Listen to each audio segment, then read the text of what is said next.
ቡና ሲነሳ በብዙ መተርጎም እንችላለን። እንደ ኢትዮጵያዊነታችን ኢትዮጵያ ውስጥ ቡና የማህበራዊ መስተጋብር መሰረት ነው። ቤተሰብ ያሰባስባል፣ ጎረቤት ይማከርበታል፣ የተጣላም በቡና ይታረቃል። እንግዳ ሲመጣም ቡና ጠጡ ተብሎ የክት ለብሶ ያድራል፣ በእንግድነት ይስተናገዳል፣ የመሮን በልቶ ይጓዛል። እንደ ሀገርም የቡናን ኢኮኖሚያዊ ጠቀሜታ ስናይ ኢትዮጵያ የቡና መገኛ ተብላ በዓለም ትታወቃለች። ከዚህ ባሻገር ግን ከስም በዘለለ ለረጅም ዓመታት ከቡና ማግኘት ያለባትን ጥቅም እንደ ሀገር ሳታገኝ ቆይታለች። ነገር ግን ከቅርብ ዓመታት ወዲህ በቡና ዘርፍ በመጣው ለውጥ በተለይም ደግሞ እንደ ሀገርም ዘርፈ ብዙ ኢኮኖሚን መከተል ከጀመርን በኋላ በግብርናው ዘርፍ የተለያዩ ሪፎርሞች ወይም ማሻሻያዎች የተሰሩባቸው ዘርፎች አንዱ ቡና ነው። ለአብነት ለመጥቀስ ባለፉት 7 ዓመታትም ቡና ከምርት እስከ ገበያ ድረስ በዓለም አቀፍ ደረጃም ቢሆን ለውጦች መጥተዋል። እነዚህ ለውጦች ታዲያ በቁጥር የሚታዩ ናቸው። ቡና ዝርያን ማሻሻል፣ የአመራረት ዘዴውን ማስተካከል፣ የገበያ ትስስርን ማስረጥ፣ ዓለም አቀፍ ተደራሽነቱንም ማጽናት የሚባሉ ነገሮች የሚጠቀሱ ናቸው በማሻሻያዎቹ ከተደረጉት ውስጥ። ይህ ማለት ኢትዮጵያ ላለፉት ጥቂት ዓመታት ወይም 7 ዓመታት ያህል በቡናው ዘርፍ ማምረት የሚገባትን ያህል አምርታለች፣ ለዓለም አቀፍ ገበያም አቅርባለች ለማለት ባያስደፍርም ለውጦች መጥተዋል። ከትናንት ዛሬ አበረታች የሆኑ ለውጦች በዓለም አቀፍ ደረጃ ኢትዮጵያ በቡና ዘርፍ ያላትን የማምረት አቅም ካየን እነ ብራዚልና ቬትናምን ቀጥሎ ከአፍሪካ ደግሞ በቀዳሚነት የምትቀመጥ ናት። በምርት ደረጃ ብቻ ሳይሆን ለዓለም አቀፍ ገበያም ደግሞ የተለያዩ አካባቢ ቡናዎችን በማቅረብም ኢትዮጵያ ግንባር ቀደም ናት። ታዲያ ይሄንን ስታደርግ በጥሬው ቡና ከማቅረብ ጀምሮ የተለያዩ እሴት ጨምሮ የሚቀርቡ ምርቶች ኢትዮጵያን ግንባር ቀደም አድርጓታል። ለአብነት ብናነሳ ከ2016 ወዲህ ደግሞ ሙሉ በሙሉ በመቶ እጅ በሚባል መልኩ ለውጦች መጥተዋል። ወደ ውጭ ገበያ በሚቀርብ ምርት ዙሪያ ኢትዮጵያ ከ2 ቢሊዮን ዶላር በላይ ማግኘት ችላለች።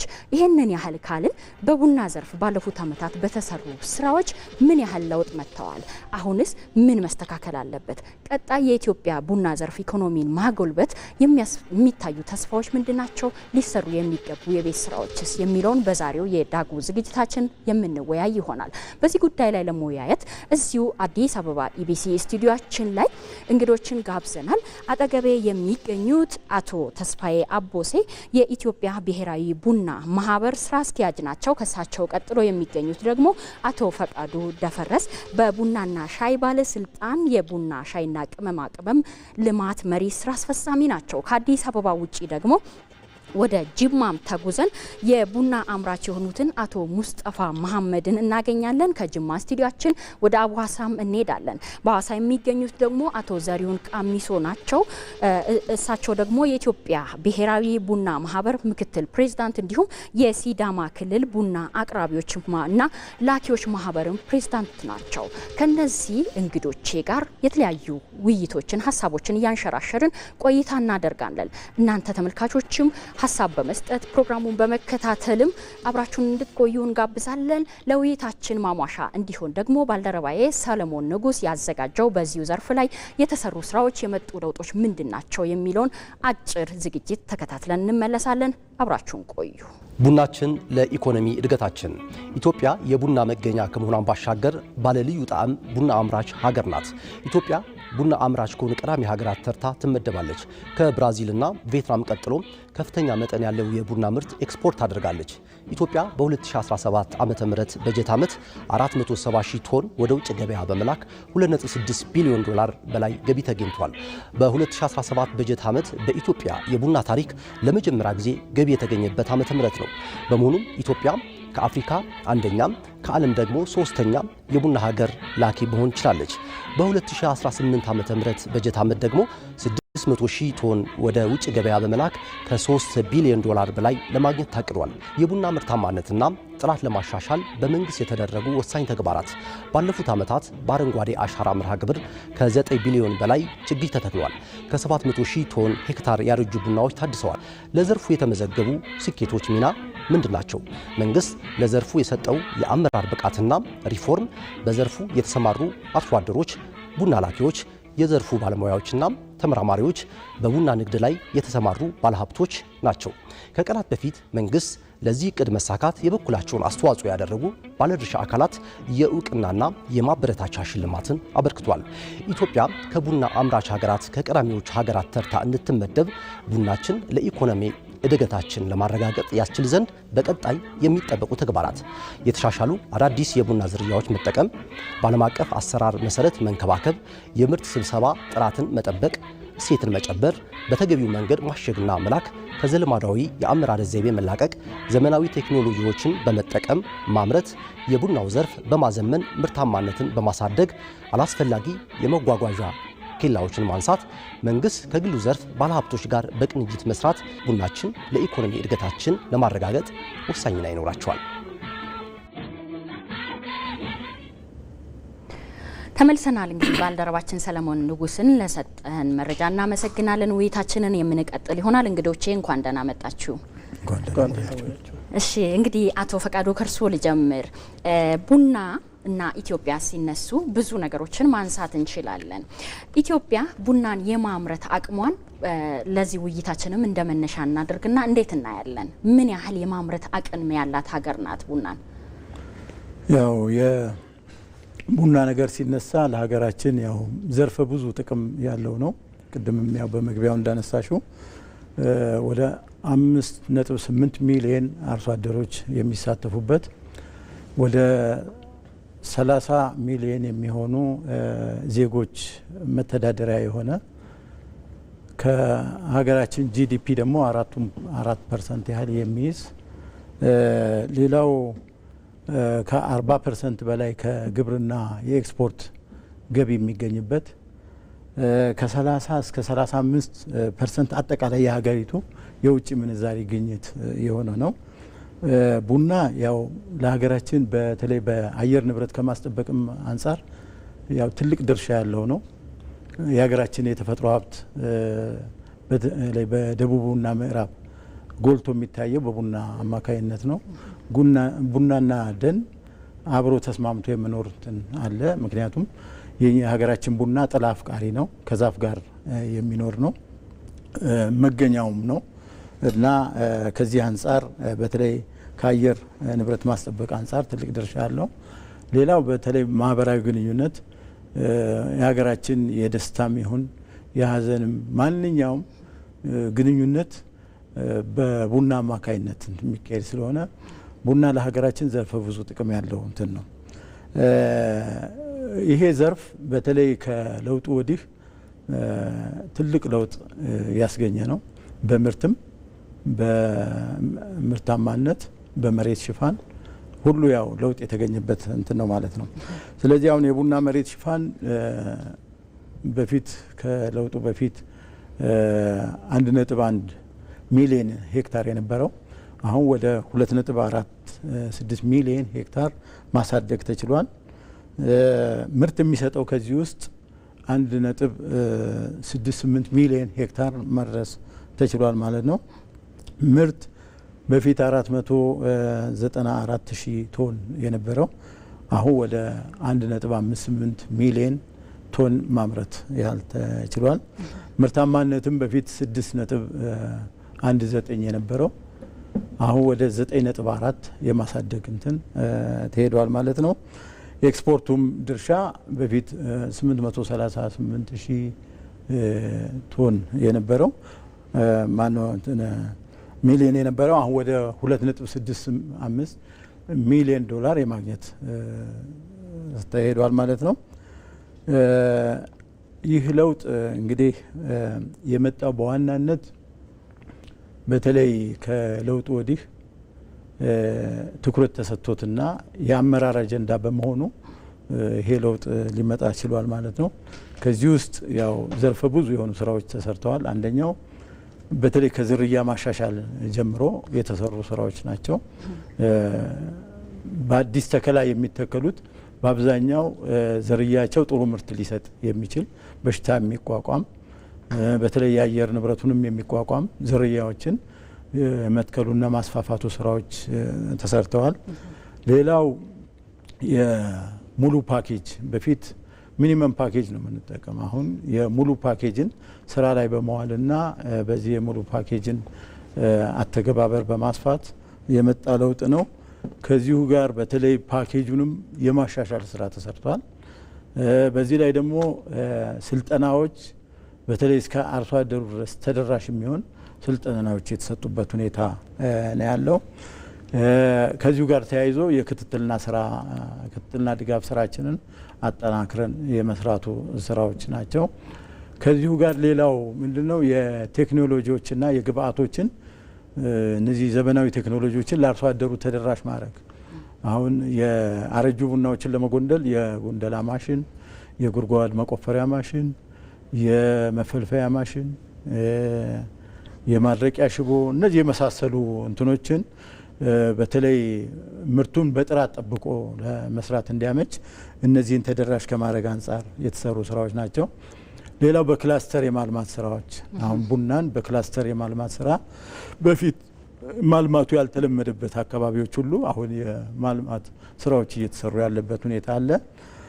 ሌላው ደግሞ እነዚህ ምርጥ ተሞክሮች አሉ። አሁን አርሶ አደሩ ጋር በጣም ከ17 እስከ 20 እስከ 25 የሚያመርቱ አርሶ አደሮች አሉ ፐር ሄክታር። ይሄንን ወደ ሌሎቹ አርሶ አደሮች የማስፋት ስራዎችን የመስራት ሁኔታ ነው። ሌላ እነዚህ አሁን ውጤታማ የምርምርና የጥናት ግኝቶችን የማስረጽ ስራዎች ተሰርተዋል ማለት ነው። ያው በሀገራችን በተለይ አሁን የኤክስቴንሽን አገልግሎቱንም የማጠናከር ስራ አሁን መደበኛ የኤክስቴንሽን አገልግሎቱ እንዳለ ሆኖ ይሄንን የአርሶ አደር ማሳ ትምህርት ቤት የፋርመር ፊልድ ስኩል ይሄን በፕሮጀክቶች በመታገዝ ለአርሶ አደሩ ራሱ እንደ ተመራማሪ ተመራምሮም ችግሮችን ራሱ ለይቶ መፍትሄ የሚሰጥበትን ራሱን የማስቻል ስራዎች እየተሰሩ ያለበት ሁኔታ ማለት ነው። እሺ እንግዲህ እነዚህ ሁሉ እንመጣለን። አቶ ፈቃደ ይቅርታ፣ በለውጡ የተሰሩ ስራዎች እነዚህ አንድ በአንድ እየቆጠርን ምን አይነት ለውጦችን አምጥቷል የሚለውንም መለስ ብለን እናያለን፣ እንመለሳለን። አቶ ተስፋዬ ወደ እርስዎ ልምጣ። እንግዲህ የዘርፉ ተዋናይ እንደመሆኑ ባለፉት አመታት በዘርፉ በተሰሩ ስራዎች ምን አይነት ውጤቶች መጥተዋል ይላሉ?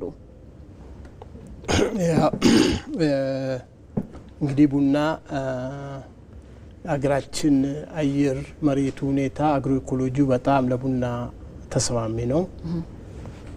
ኢትዮጵያ ብዙ የቡና ዝርያዎችም አላት። ጄኔቲክ ሀብቷ ብዙ ነው። ያንን ሪሶርስ በትክክል ሳትጠቀም ቆይታለች። ይህን ሁሉ እንግዲህ በመጠቀም መጀመር ሲጀመር ለውጦችን እያየን ነው። አንደኛ የቡና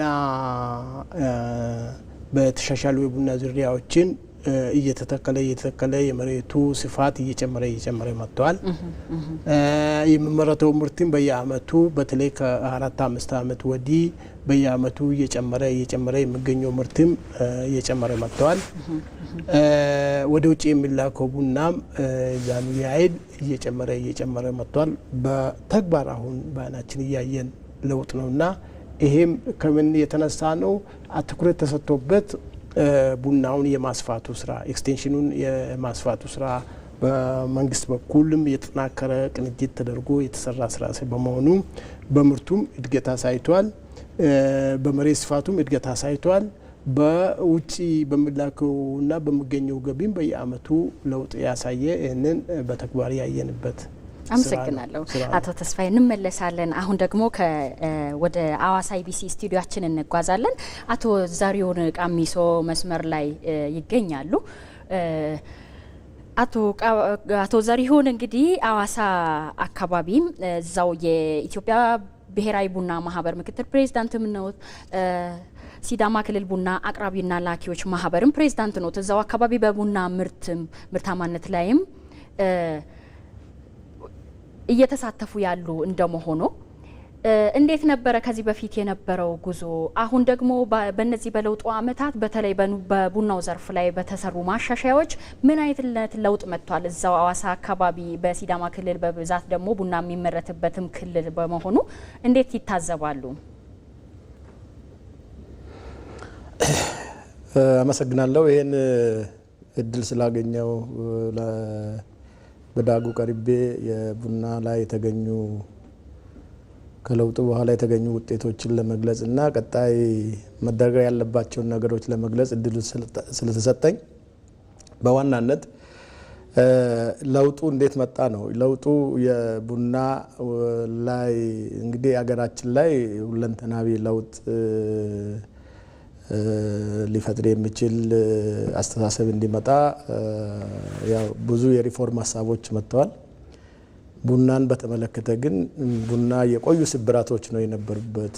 የዚህ ቅድም አቶ ክፍሌ የሚያነሳቸው አቶ ፈቃደ ያነሳቸው ነገሮች ላይ ከለውጡ ወዲህ የተሰሩ ነገሮች ናቸው። ከለውጡ ወዲህ የተሰሩ ነገሮችን እሳቸው ያነሱትን ለመድገም ብዙ አልፈልግም። ለምንድን ነው የማልፈልገው? በተጨባጭ እየታዩ ያሉ ነገሮች ስለሆኑ ማለት ነው። ቡና እንግዲህ ከዛ በፊት ምን ስለነበረ ነው ለውጥ የመጣው? ከለውጡ በፊት የነበሩ ስብራቶች ምን ነበሩ የሚለውን ነገር ትንሽ ልግለጽና ከዛ በኋላ ለውጡ ያመጣቸውንም ትሩፋቶች ቀጣይ ነገሮችንም ለመግለጽ ሞክራለሁ። በዋናነት የቡና እንግዲህ ትኩረት ተነፍጎት የነበረ በተለይ እንግዲህ በኢህአዴግ የስርዓት ላይ በነበረው አሰራር ቀደም ሲል ቡናና ሻይ ሚኒስቴር የነበረው ፈርሶ ቡና በአንድ መምሪያ ስር በሰብል ስር እንዲሆን አንድ ሰብል እንዲታይ የተደረገበት ሁኔታ ለቡና ቅድም የተባሉ አቶ ፈቃደ ያነሳቸው ትኩረቶች እንዳይሰጡት ትኩረት እንዲነፈግ ያደረገ ነው። በዛ ምክንያት ከፍተኛ ስብራት ነው በቡና የደረሰው። ሀገርም አርሶ አደርም ማግኘት የሚገባቸውን ነገሮች ሳያገኙ የቆዩበት ሁኔታ ነው የነበረው። ይህ ሁኔታ እንዲቀየር የቡና አቅራቢው፣ የቡና ላኪው እና አርሶ አደር የተቀናጀ ጥያቄ የፖሊሲ ጥያቄዎችን በማቅረብ በተለይ በደቡብ ኢትዮጵያ ቡና አቅራቢዎችና አዘጋጆች ማህበር በነበርን ጊዜ ኦሮሚያንም ሌላውንም በማስተባበር ጥያቄዎች ለመንግስት እንዲቀርቡ በማድረግ መንግስትም የዚህን ችግር እንዲሰማ እንግዲህ ይሄ ማለት ከለውጡ በፊት የነበረ ነው። በ2008 2009 የነበሩ ሀሳቦች ናቸው። የፖሊሲ ጥናት ተደርጎላቸው ለፓርላማ ቀርቦ የሪፎርም ያስፈልገዋል ተብሎ ሰኔ 2009 ሰኔ 30 ፓርላማ የለውጥ ሀሳቦችን አጽድቆ ከዛ በኋላ እንደምታውቁት በ2010 ለውጡ ከመጣ በኋላ ከአዋጅ በኋላ ደንብ መዘጋጀት ነበረበት። ያንን ደንብ ሚኒስትሮች ምክር ቤት በ2012 ጥቅምት ላይ በክቡር ጠቅላይ ሚኒስትር ሰብሳቢነት ሀሳቡን ተቀብለው ወደ ትግበራ እንዲገባ ተደርጓል። በዛ በለውጡ ሀሳቦች ላይ በርካታ ነገሮች ናቸው ያሉት። ቡና በምርምር በምርታማነት በግብይት ያሉትን እዛ ውስጥ ያሉትን ችግሮች ለይቶ ሰርቶ ውጤታማ ለማድረግ የሚያስችል ደንብ ነው የወጣው። አዋጁም ያንን መነሻ ያደረገ ነው። ከዛ ደንብ ላይ በትክክል በመሰራቱና ቡናም ከመምሪያ ከግብርና ቢሮ ውስጥ በአንድ መምሪያ ስር እንደ አንድ ሰብል ከመታየት አልፎ ባለቤት ኖሮለት ቡናና ሻይ ባለስልጣን ተቋቁሞ በቡናና ሻይ ባለስልጣን ስር ያሉት እነዚህ ቅድም የተጠቀሱ ነገሮች ክትትል እየተደረገ የግብይት ስርዓቱ ተቀይሯል። የምርታማነቱ እንዲያድግ ከፍተኛ ስራ እየተሰራ ነው ያለው። በተለይ በግሪን ሌጋሲ ሲሰራ የነበረው እና ሲተከሉ ከነበሩት ዛፎች ቡና እንደሚታወቀው ዛፍ ነው። እንደ ዛፍ ታይቶ እንደ ፍራፍሬ ዛፎችም ይተከላሉ። ቡናም እንዳንዱ በሆነ ከ9 ቢሊዮን ችግኝ በላይ ተተክሎ ምርታማነቱ በከፍተኛ ደረጃ እንዲያድግ ተደርጓል። የግብይት ስርዓቱ በአንድ መስኮት የነበረው በኢትዮጵያ ምርት ገበያ ብቻ ይካሄድ የነበረው አስገዳጅ የግብይት ስርዓት አማራጭ የገበያ ስርዓቶች ተፈጥሮላቸው የትስስር ገበያ አቅራቢው ከማሳው ቡና የሚልክበት አርሶ አደሩ ከ2 ሄክታር በላይ ቡና የሚያመርተውን ቡና ሊልክ የሚችልበት እድሎች ወደ ውጭ ሀገር ሊልኩ የሚችሉበት እድሎች እነኚህ ሙሉ በምርታማነትና በጥራቱ ላይ ከፍተኛ አስተዋጽኦ ያደረጉ ናቸው። እነዚህን ይዞ ጥሩ ስራዎች እየተሰሩ ነው ያሉት። በዛ መንፈስ አርሶ አደሩም በመነቃቃት የቡና ማሳዎችን በማስፋት ላይ ይገኛል። እንግዲህ በኋላ እድሉ ከተገኘና መናገር የሚቻል ከሆነ ምንድናቸው ያሉ ችግሮች፣ ቀሪ መሰራት ያለባቸው ያሉ ነገሮች ምንድናቸው የሚለውን በኋላ መግለጽ እችላለሁ። አቶ ፈቃዱ ባነሳቸው በለውጡ የተገኙ ነገሮች የለውጡ ትሩፋቶች ናቸው አቶ ፈቃዱ የዘረዘራቸው ማለት ነው። ስለዚህ በዚሁ እስማማለሁ። እናመሰግናለን። እንግዲህ አቶ ዘሪሁን እንመለሳለን። ሰፊ ውይይት ስለምናደርግ ችግሮቹን፣ ቀጣይ ተስፋዎቹ ምንድናቸው የሚለውን እናወራለን። አሁን ወደ ጅማ ስቱዲዮአችን እንሄዳለን። አቶ ሙስጠፋ መሐመድ መስመራችን ላይ ይገኛሉ። ሙስጠፋ መሐመድ እዛው ኦሮሚያ ክልል ጅማ ዞን አካባቢ የቡና አምራች ናቸው። ረዥም ዓመት በቡና ምርት ላይ የተሳተፉ አርሶ አደር ናቸውና እንግዲህ አቶ ሙስጠፋ እዛው አካባቢ በምርት በነበሩ ሰዓት ከ7 ዓመትም በላይ ልምድ እንዳለው ተሰምቻለሁና እንዴት ነበረ? አሁን ላይም ደግሞ አምራችም ሆኖ በገበያውም ተሳትፎ አለዎትና እንዴት ይገልጻሉ ዛሬ ላይ ያለውንም ለውጥ? እሺ፣ አመሰግናለሁ እድሉ ስለተሰጠኝ። ቡና አመረትን እንጂ አልተጠቀምነበትም ነበረ ቀደም ሲል። እንደገና ደግሞ እኔ ብቻ ሳይሆን በአጠቃላይ ገበሬ ራሱ ታሞ መታከሚያ አጥቶ የሞተበትን በሽታው እንኳን ሳይረዳ የሚቀበርበት ሰዓት ነው የነበረው። በፊት ልጅ ወልዶ ማስተማር የማይችልበት ሰዓት ነው የነበረው። ከዚህ አሁን ከለውጡ ወዲህ ከተደረገው አንጻር ምንም የማይገናኝ ነው። ከለውጡ ወዲህ ቡናውን አምርቶ እስከ መጨረሻ ገበያ ላይ መድረስ ችለዋል። ይህንን በዶላር ነው የሚሸጠው። በፊት ዶላር ቀርቶ ብርም ራሱ 1/4ኛውን አያገኝም፣ 1/10ኛውን አያገኝም ነበረ ሽያጩ ላይ ማለት ነው። አካባቢ ላይ ሲሸጥ ወዴትም መንቀሳቀስ የማይችልበት ሰዓት ነበረ። አሁን ትልቅ ለውጥ፣ ትልቅ ልዩነት ነው ያለው። ትልቅ በቡና የተነሳ ትልቅ ንብረት ማፍራት የሚቻልበት ሰዓት ላይ ደርሰናል። የድሮና የአሁኑ ምንም ግንኙነት እና መቀራረብም የለውም። እናመሰግናለን አቶ ሙስጠፋ። እንግዲህ ውይይታችንን እንቀጥላለን። መስመር ላይ ቆዩን። አሁን ደግሞ በስልክ መስመራችን ተመልካች አለ እየተባልኩ ነው። እስቲ ተመልካቻችን ማን ልበል? ከየት ነው የደወሉልን? ከስልክ መስመራችን ተመልካች ስለወጣ ውይይታችንን እንቀጥላለን። እዚሁ ስቱዲዮ እንምጣ። እንግዲህ ከለውጡ በፊት የነበሩ ነገሮችን ከሐዋሳ ስቱዲዮም ከጅማ ስቱዲዮም አምራችም የዚሁ የዘርፉ ተዋናይም አንስተዋል። እዚሁ ስቱዲዮም ሲነሳ የነበረ ነገር ነው። በእርግጥ እነዚህ ለውጦች እንዲመጡ መነሻው የአዋጅ መሻሻልም እንዳብነት ይነሳልና ይሄ አዋጅ ለቡናው ዘርፍ ምን አይነት ለውጦችን፣ አዳዲስ ነገሮችን፣ በፊት የተከለከሉ የተባሉ ነገሮችን አመጣ?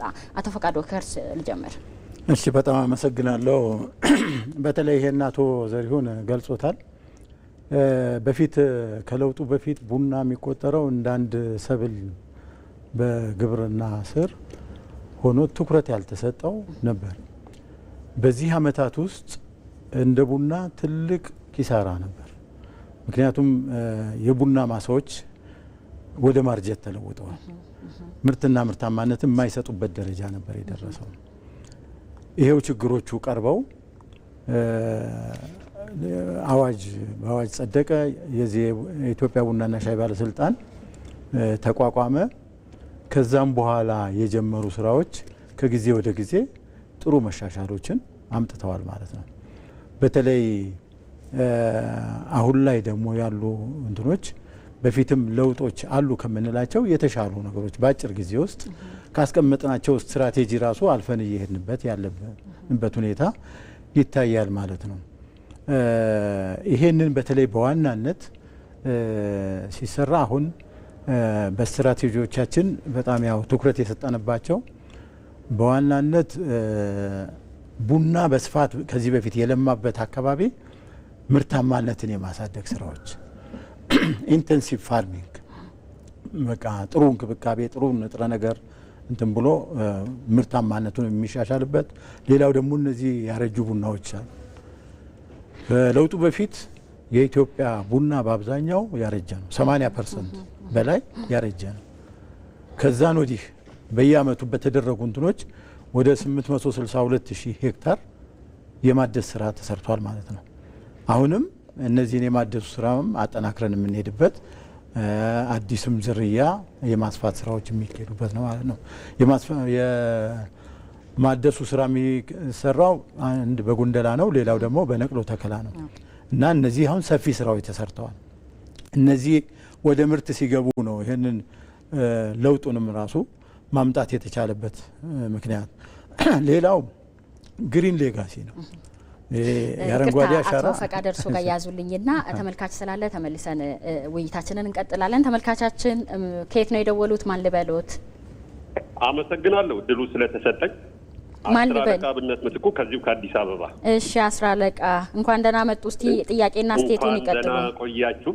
እሺ እንግዲህ አረንጓዴ ወርቅ ብለናል። ግሪን ሌጋሲ እያስረዱን ነው የገባሁትና እንግዲህ ቡናችን የኢኮኖሚ ዋንጫ ተብሎ የተዘፈነለት ትዝ ይለኛል። እንግዲህ የኢኮኖሚ ዋንጫ ቡና አሁን ደግሞ ወርቅ ስንል ወርቅ እንግዲህ ይታወቃልና ከነስሙ እንግዲህ አስባለሁ የኮፊ ከፋ የቡና መገኛ ብለን እንደ ብራንዲንግ እኔ ሁልጊዜም የምታገለው እንደ ማህበራዊ ዜጋ ጋዜጠኝነትም ብራንዲንግ አንጻር ነው።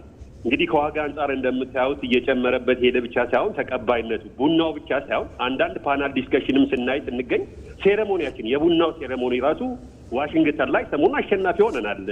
እንግዲህ እዛ በተደረገው የቡና ሴሬሞኒ ሲኒው፣ እጣኑ ኦባማ ድሮ ሲጎበኙ ሲኒዋን ጠጥተው ሲመጡ እንዴት ብራንዲንግ እንደነበር እናስታውሳለን። እና እንደተባለው እንግዲህ አቅርቦት በበዛ ቁጥር ዋጋም ሊቀንስ ይችላል ብዬ አስባለሁ። እና አሁን አገር ውስጥም እየጨመረበት ያለው ሁለተኛ ደግሞ ቡሄውን የሚለው ይሄ ኢኮኖሚካሊ አሽጎ ዝም ብሎ ቡናውን ሮ አድርጎ ከመላክ ይልቅ ሌሎቹ የሚጠቀሙበት እኛን ቡና ወስደው ፕሮሰስ አድርገው አሽጎ ኢንዱስትሪ ላይ ፓክ አድርገው እንዲጠቀሙና ብራንድ እንዲያደርጉ እንሰማለን። እንደ ኢትዮጵያ የሚለው ከፋ የሚለው ቡና አረቢካ ከሚለው ቡና ጋር ኮምፒት አድርጎ ብራንዲንግን ከመሻሻል ምንድነው ኢኮኖሚካል ፋክት እንዲኖረው እሴት ጨምሮ መስራቱ የቀረ ይመስለኛል። አገር ውስጥ ደግሞ የምንመጣው ምርት ደግሞ ዋጋ ለመቀነስ ከተጠቃሚ አንጻር እንግዲህ ብዙ 80-70% የቡና ተጠቃሚ ገጠር አርሶ አደሩም ገበሬውም ይሆን አውቃለሁና እንዴት ነው ማበረታታት የሚደረገው አምራቹ ተጠቃሚ እንዲሆንበት?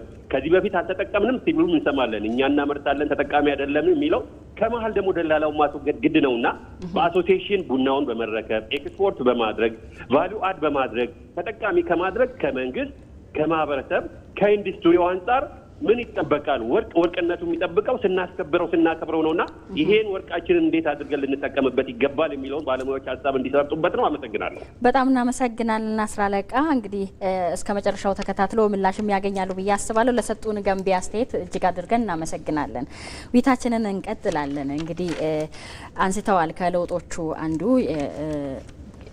ማሻሻያ ማዘመን ብለዋል። ከዛ ማሻሻልን ማዘመን ብለዋል። ከዛ ባሻገር ደግሞ ይሄ አረንጓዴው አሻራ ግሪን ሌጋሲው ጋር ነበርን። ከዛ ቀደም እነዚህ ነገሮች አሁን ለውጦች ማሻሻያዎች መደረጋቸው ምን አይነት ለውጦችን አምጥተዋል የሚለውን እንቀጥላለን ውይይታችን። እሺ አመሰግናለሁ። ቅድም አንዱን ፓርት ነው በተለይ ቡና የተስፋፋባቸው አካባቢዎች የሰራናቸው ስራዎች ናቸው። ባልተስፋፋባቸውም አካባቢዎች በተለይ ተከላን በሰፊው ብዙ እምቅ አቅም አለን። እምቅ አቅማችንን ከመጠቀም አንጻር ሰፊ ስራ እየተሰራ ነው። ኢቭን እነዚሁ ቡና በሰፊው ለምቷል የምንለው ለምሳሌ በኦሮሚያ፣ ደቡብ ምዕራብ ኢትዮጵያ፣ ሲዳማ አካባቢም ቢሆን ፖኬት ኤሪያዎች አሉ። እዛ የማስፋት ስራዎች አሉ። ሌላ ደግሞ በተለይ አማራ፣ ቤኒሻንጉል በሰፊው የምናለማበት አሁን አማራን ብንወስድ ከኦሮሚያ የማያንስ እምቅ አቅም አለው እና እነዚህን እምቅ አቅሞቻችን ከመጠቀም አንጻር ሰፊ የተከላ ስራዎች ተተክለዋል። እስካሁን በለውጡ ራሱ ወደ 9 ቢሊዮን የሚሆን ችግኝ ተተክሏል ማለት ነው። ለዚሁ አንዱ አስተዋጽኦ ያደረገው የአረንጓዴ አሻራ ፕሮግራም ነው። የአረንጓዴ አሻራ ፕሮግራም ለቡናው ትልቅ አስተዋጽኦ አድርጓል። ቡናውም ለአረንጓዴ አሻራው ትልቅ አስተዋጽኦ ያደረገው ነው። ምክንያቱም ሁለቱም ቢሆን ያው በፊትም አብረው የኖሩ ተመጋጋቢ የሆኑ እንትኖች ናቸው። ቡናም ደግሞ የሀገራችን ቡና ጥላ አፍቃሪ ነው፣ ከዛፍ ጋር የሚኖር ነው።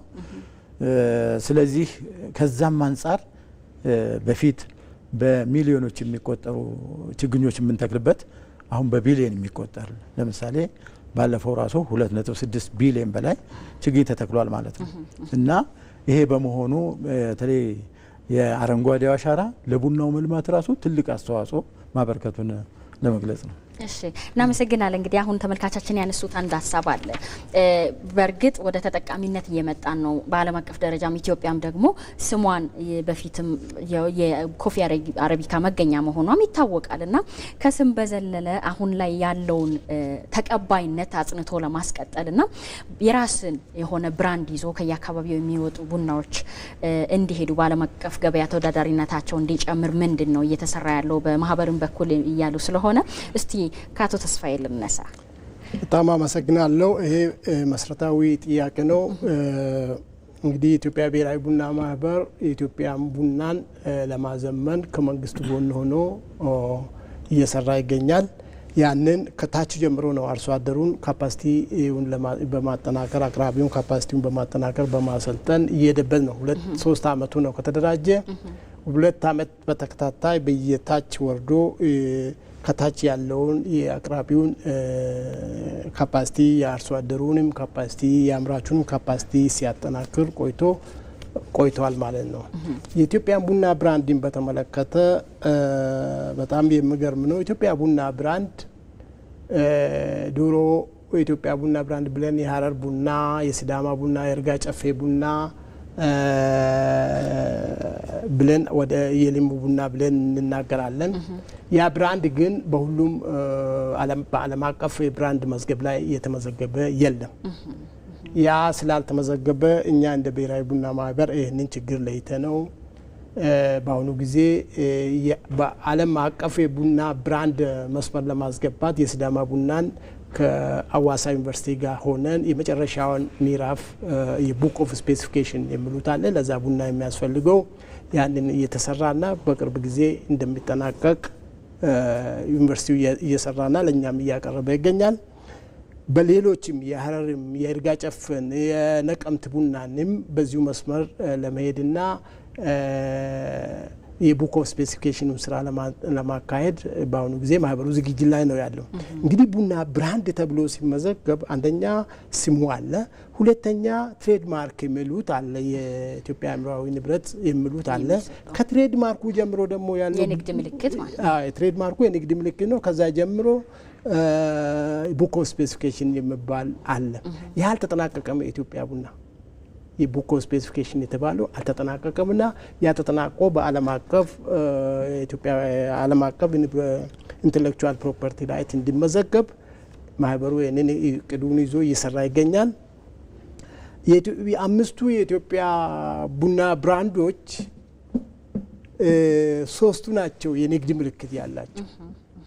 የንግድ የሀረር የሲዳማና የይርጋ ጨፌ፣ የሌሎቹ የላቸው። ብራንድ ተብሎ ስም ተይዞበት ነው የነበረ እንጂ አልነበረውም። ይሄንን ክፍተት ወዲያውኑ ለማሟላት እሱ ብቻ ማደል 5ቱ ብቻ ማደል ሌሎቹም የብራንድ ጥያቄ ያላቸው ከታች የጉጂ ቡና ብራንድ ፈልጋለሁ ይላል፣ የአርሲ ቡና ይፈልጋለሁ ይላል፣ ሁሉም የጅማ ቡና ይፈልጋለሁ ይላል እና ያንንም ለማካተት ወደዛ ስራ ለመግባት በአሁኑ ጊዜ ኢትዮጵያ ብሔራዊ ቡና ማህበርና ኢትዮጵያ ኢንተሌክቹዋል ፕሮፐርቲ ራይት ሜሞራንደም ኦፍ አንደርስታንዲንግ ተፈራርመን ወደ ስራ የገባንበት አቅጣጫ ነው ያለው። እናመሰግናለን። አቶ ፈቃደ ወደ እርስዎ እመጣለሁ። እንግዲህ እንደ ማህበር ይሄን ያህል ከተሰራ ኢትዮጵያ የራሷን ቡና በተለያየ አካባቢ የሚመረቱ በራሱ ብራንድና በራሱ ንግድ ምልክት ለዓለም አቀፍ ገበያ ሲቀርብ ከዚህ የበለጠ ኢኮኖሚካሊ ተጠቃሚነትን ያመጣል ብዬ አስባለሁ እና እንደ ቡናና ሻይ ባለስልጣን እዚህ አካባቢ እየተሰሩ ያሉ ነገሮችን ቢመልሱልን። በተለይ ያው የሀገራችን ቡና በጣም የተለያዩ ባህሪዎች አሉት። በዓለም ተወዳጅ የሆኑ ልዩ ጣዕም የሆነ እንትን አለው። ሌላው የኢትዮጵያ ቡና ኦርጋኒክ የሆነ ቡና ነው የሚመረተው። በአብዛኛው በተፈጥሮ ማዳበሪያ ነው። በተለይ አሁን በአርሶ አደሩ ኦልሞስት ከ95% በላይ በተፈጥሮ ማዳበሪያ የሚመረት እንትን ነው።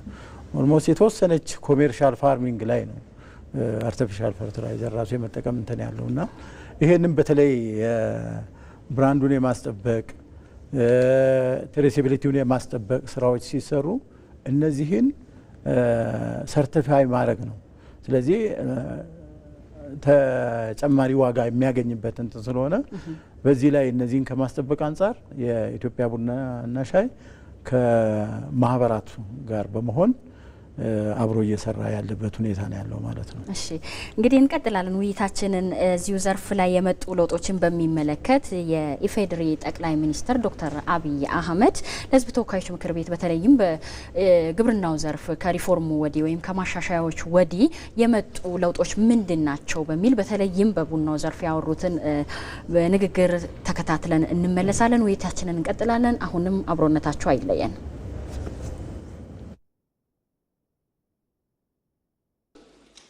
ቡና ከለውጡ ማግስት 4.5 ሚሊዮን ኩንታል ነው ያመረትነው። ኤክስፖርት ያደረግነው $700,000 ገደማ ነው። የኢትዮጵያ ትልቁ ቡና ኤክስፖርት የነበረው በዚያ ዘመን። ባለፈው ዓመት 11.5 ሚሊዮን ኩንታል ቡና አምርተናል። ኢትዮጵያ ውስጥ ያለው የቡና ፍጆታ የሰው ቁጥር እያደገ ስለሆነ አልቀነሰም። ታውቃላችሁ በሀገር ውስጥ ከፍተኛ ኮንሰምፕሽን አለ። ያንን ሸፍኖ $2.5 ቢሊዮን ኤክስፖርት አድርገናል። $700,000 እና በ2.5 ቢሊዮን መካከል ያለ ልዩነት ለመገንዘብ ማንም ሰው የሚቸገር አይመስለኝም። ግብርና ላይ ያመጣነው ውጤትና እመርታ ግብርና መር ካልንበት ዘመን ጋር ሊወዳደር የሚችል አይደለም። እንግዲህ በቡናው ዘርፍ የመጡ ለውጦችን እንደዚህ በአጽንኦት አስተላልፈዋል መልእክታቸውን ያኔ ጠቅላይ ሚኒስትር ዶክተር አብይ አህመድ። ውይይታችንን እንቀጥላለን። አሁንም ደግሞ ለውጥ ቢመጣም ቀጣይ የቤት ስራዎች ይቀራሉ። የበለጠ ኢትዮጵያ ማምረት የሚገባትን ለዓለም አቀፍ ገበያ ማድረስ የሚገባትን ያህል ተስፋ የሰጠና ቀጣይም የቤት ስራ እንዳለ ያሳየ እንደሆነም አንስተዋልና ውይይታችንን እንቀጥላለን። ወደ አዋሳ ስቱዲዮአችን እንሄዳለን። አቶ ዘሪሁን እንግዲህ እያዳመጡኝ ነው ብዬ አስባለሁኝ። ቅድምም ሲነካኩት ነበረ ይሄን ያህል ለውጥ መታየቱ ተስፋ ነው እንጂ በሙሉ ችግሮቻችንን መሻገር አልቻልንም የሚል ሀሳብም ሲያነሱ ነበርና በተለይ በቡናው ዘርፍ ላይ ኢትዮጵያ ያላትን ያህል አቅም አምርታ ለገበያ ማቅርባ ተጠቃሚ እንዳትሆን ምናልባትም እስካሁን ያገዷት ምክንያቶች እንደ ችግር የሚነሱ ጉዳዮችን እንዴት ይገልጻሉ? በድጋሚ እድል ስለተሰጠኝ በጣም አመሰግናለሁ። ከጠቅላይ ሚኒስትሩ አሁን ባለፈው ካደረጉት ንግግርና አሁን ለማስታወሻ ካቀረባችሁት እንነሳና 2011 ይሄ ሪፎርም በደንብ ሲጸድቅለት ከሁሉም ዘርፍ ከቡና ሴክተር ላይ ያሉትን ነጋዴውን፣ ላኪውን፣ አርሶ አደሩን፣ የመንግስት ኃላፊዎችን ሰብስበው ነበርና ምንድነው ያለው ችግር ምን እናግዛችሁ ብለው ያው ደንብ ከመጽደቁ በፊት ችግሮች ነበር የቀረቡትና ቀርበው እነዚህን ችግሮች ላይ መፍትሄው ይሄን የአዋጁን ተወካዮች ምክር ቤት አጽድቋል። ደንቡ በእርሶ ፊት ነው ያለውና ደንብ ጸድቆ ወደ ተግባር ከገባን የድርሻችንን እኛም አርሶ አደሩም መንግስትም የሚወጣበት ስርዓት ስለሚፈጠር ቶሎ ወደ ለውጥ እንመጣለን ብለን አቀረብን። ይሄን ደንብ ካጸደቅኩ ምንድን ነው ማገኘው? አገር ምን ታገኛለች? ከውጭ ገበያ አንጻር አሁን ያሉትን ነው ያሉትና $1 ቢሊዮን እንኳን የማያመጣ ቡናን ስም ይዘን እስከ መቼ ነው የምንቆየው? ምን ለውጥ ሊመጣ ይችላል ብለው ሲሉ እኔም እድል አግኝቼ ነበርና ምንድን ነው ያልኩት ያኔ በቡና ውስጥ ከፍተኛ የሆነ እንግዲህ አርሶ አደር ልጅ ነኝ። ቡና አርሶ አደር ልጅ ሆኜ ቡናን ኮትኩቼ በቡና ነው የተማርኩት። ከዛ በኋላም ቡና ወደ መነገድ ገብቻለሁ። ወደ ትልቅ ፋርም ቡና ውስጥ ገብተናል። ኤክስፖርት እናደርጋለን።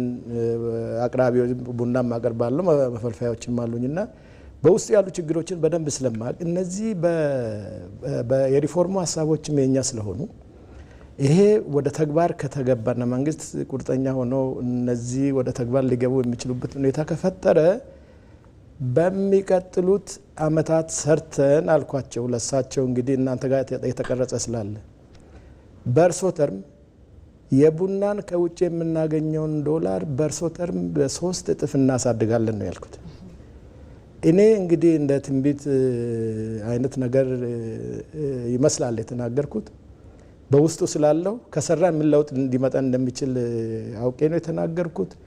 ያ ደግሞ በደንብ እሳቸውም እየተከታተሉ ከምርታማነትም በላይ በገበያ ላይ ያለውንም ነገር በየጊዜው ጉዳዩ ከሚመለከታቸው ጋር እየተከታተሉ በሚሰጡት ድጋፍ እኛም ከታች በምንሰጣቸው ድጋፎች የድርሻችን በመወጣታችን የገበያ ስርዓትን በመሻሻሉ 3 እጥፍ ያድጋል ያልነው ወደ 4 እጥፍ ነው ያደገው በእርሳቸው ተርም። እንግዲህ ከሰራን በቡና ምን ያህል ለውጥ ልናገኝ እንደምንችል ከዚህም በእጥፍ ልናሳድግ የምንችልባቸው እድሎች በእጃችን ነው ያሉት። ለመስራት ሁሉም መተባበር ነው ያለበት። ቅድም ለምሳሌ አድማጭ ተመልካቻችን የጠየቁት ጥያቄ አለ። በብራንድ ቡናችን ለመሸጥ ምን እየተደረገ የተሻለ እንድንጠቀም ምን እየተደረገ ነው ያለው? በብዛት ማምረታችን ብዙ አምርተን ሰፕላዩ ብዙ ሆኖ ችግር ውስጥ እንደው የገበያ ችግር ይገጥመን እንደሆን ምናምን ብሎ ላነሱትም ትንሽ ማብራሪያ ለመስጠት እንዲመች ቡናችን የኛ ተመራጭ ቡና ነው። ኦርጋኒክ ነው። በዓለም ላይ በጣም ተፈላጊ ነው። አንዱ ያልሰራ ነው የገበያ ስራ ነው።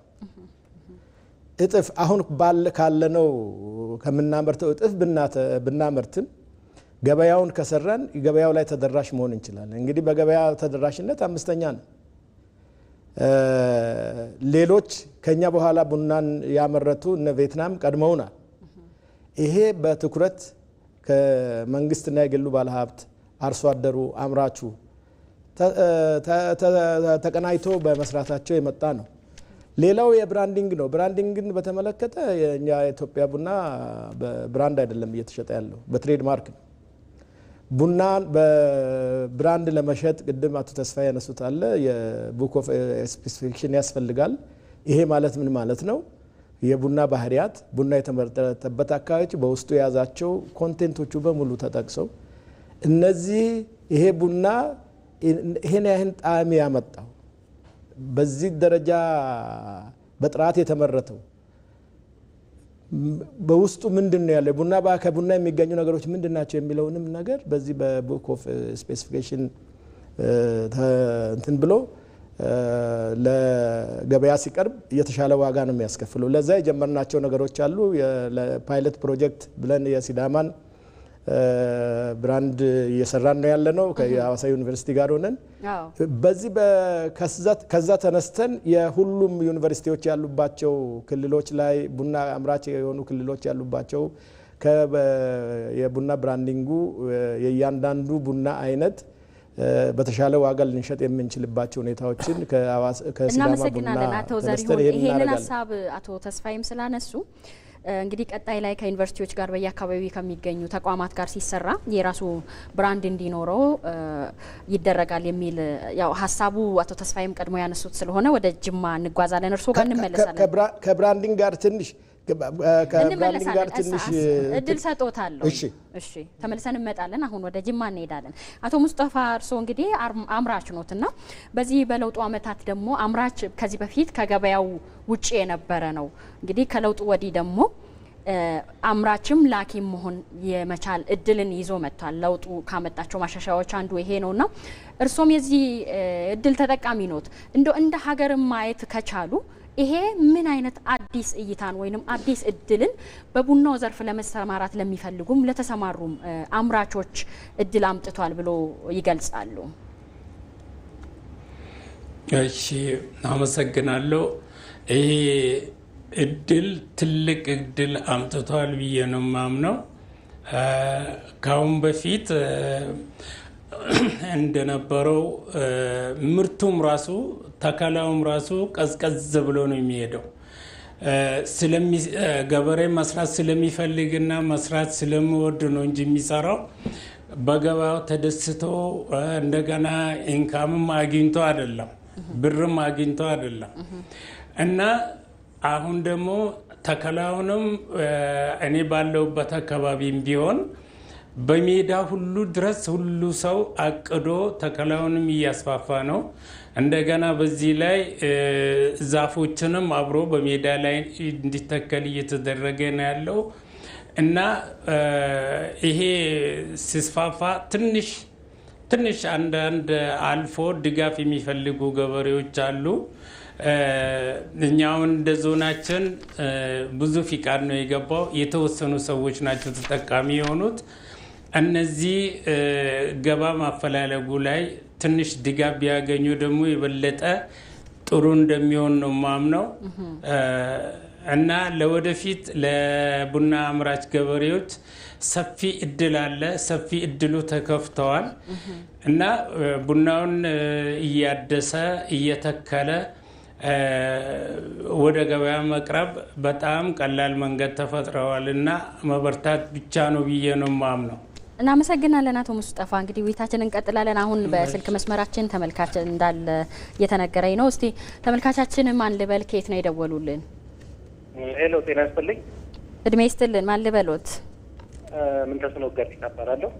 ድምጾትን ትንሽ ከፍ ቢያደርጉ ለመደማመጥ። ምንተስኖት ጋዲሳ እባላለሁ። እሺ፣ ሀሳቦትን ይቀጥሉ አቶ ምንተስኖት።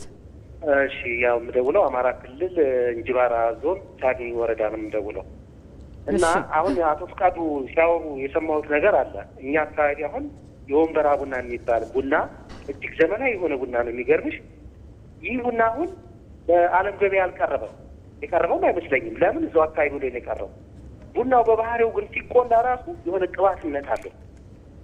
ስለዚህ ይህ ቡና አሁን ለውጡ ከመጣ ማግስት ጀምሮ የቡና ነገር በጣም ከፍ እያለ ነው። በእኛ አካባቢ ራሱ ዋጋ በጣም እየጨመረ ነው ቡናው ማለት ነው። ስለዚህ በፊት ግን ቡና ባለቤት አልነበረውም።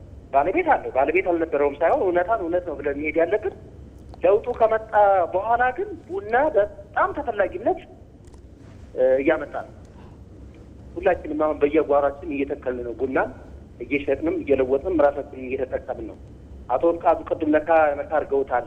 ለምሳሌ በጫካ ላይ አሉ ቡናዎች ወፋራሽ ይባላሉ በባህል ደረጃ ማለት ነው።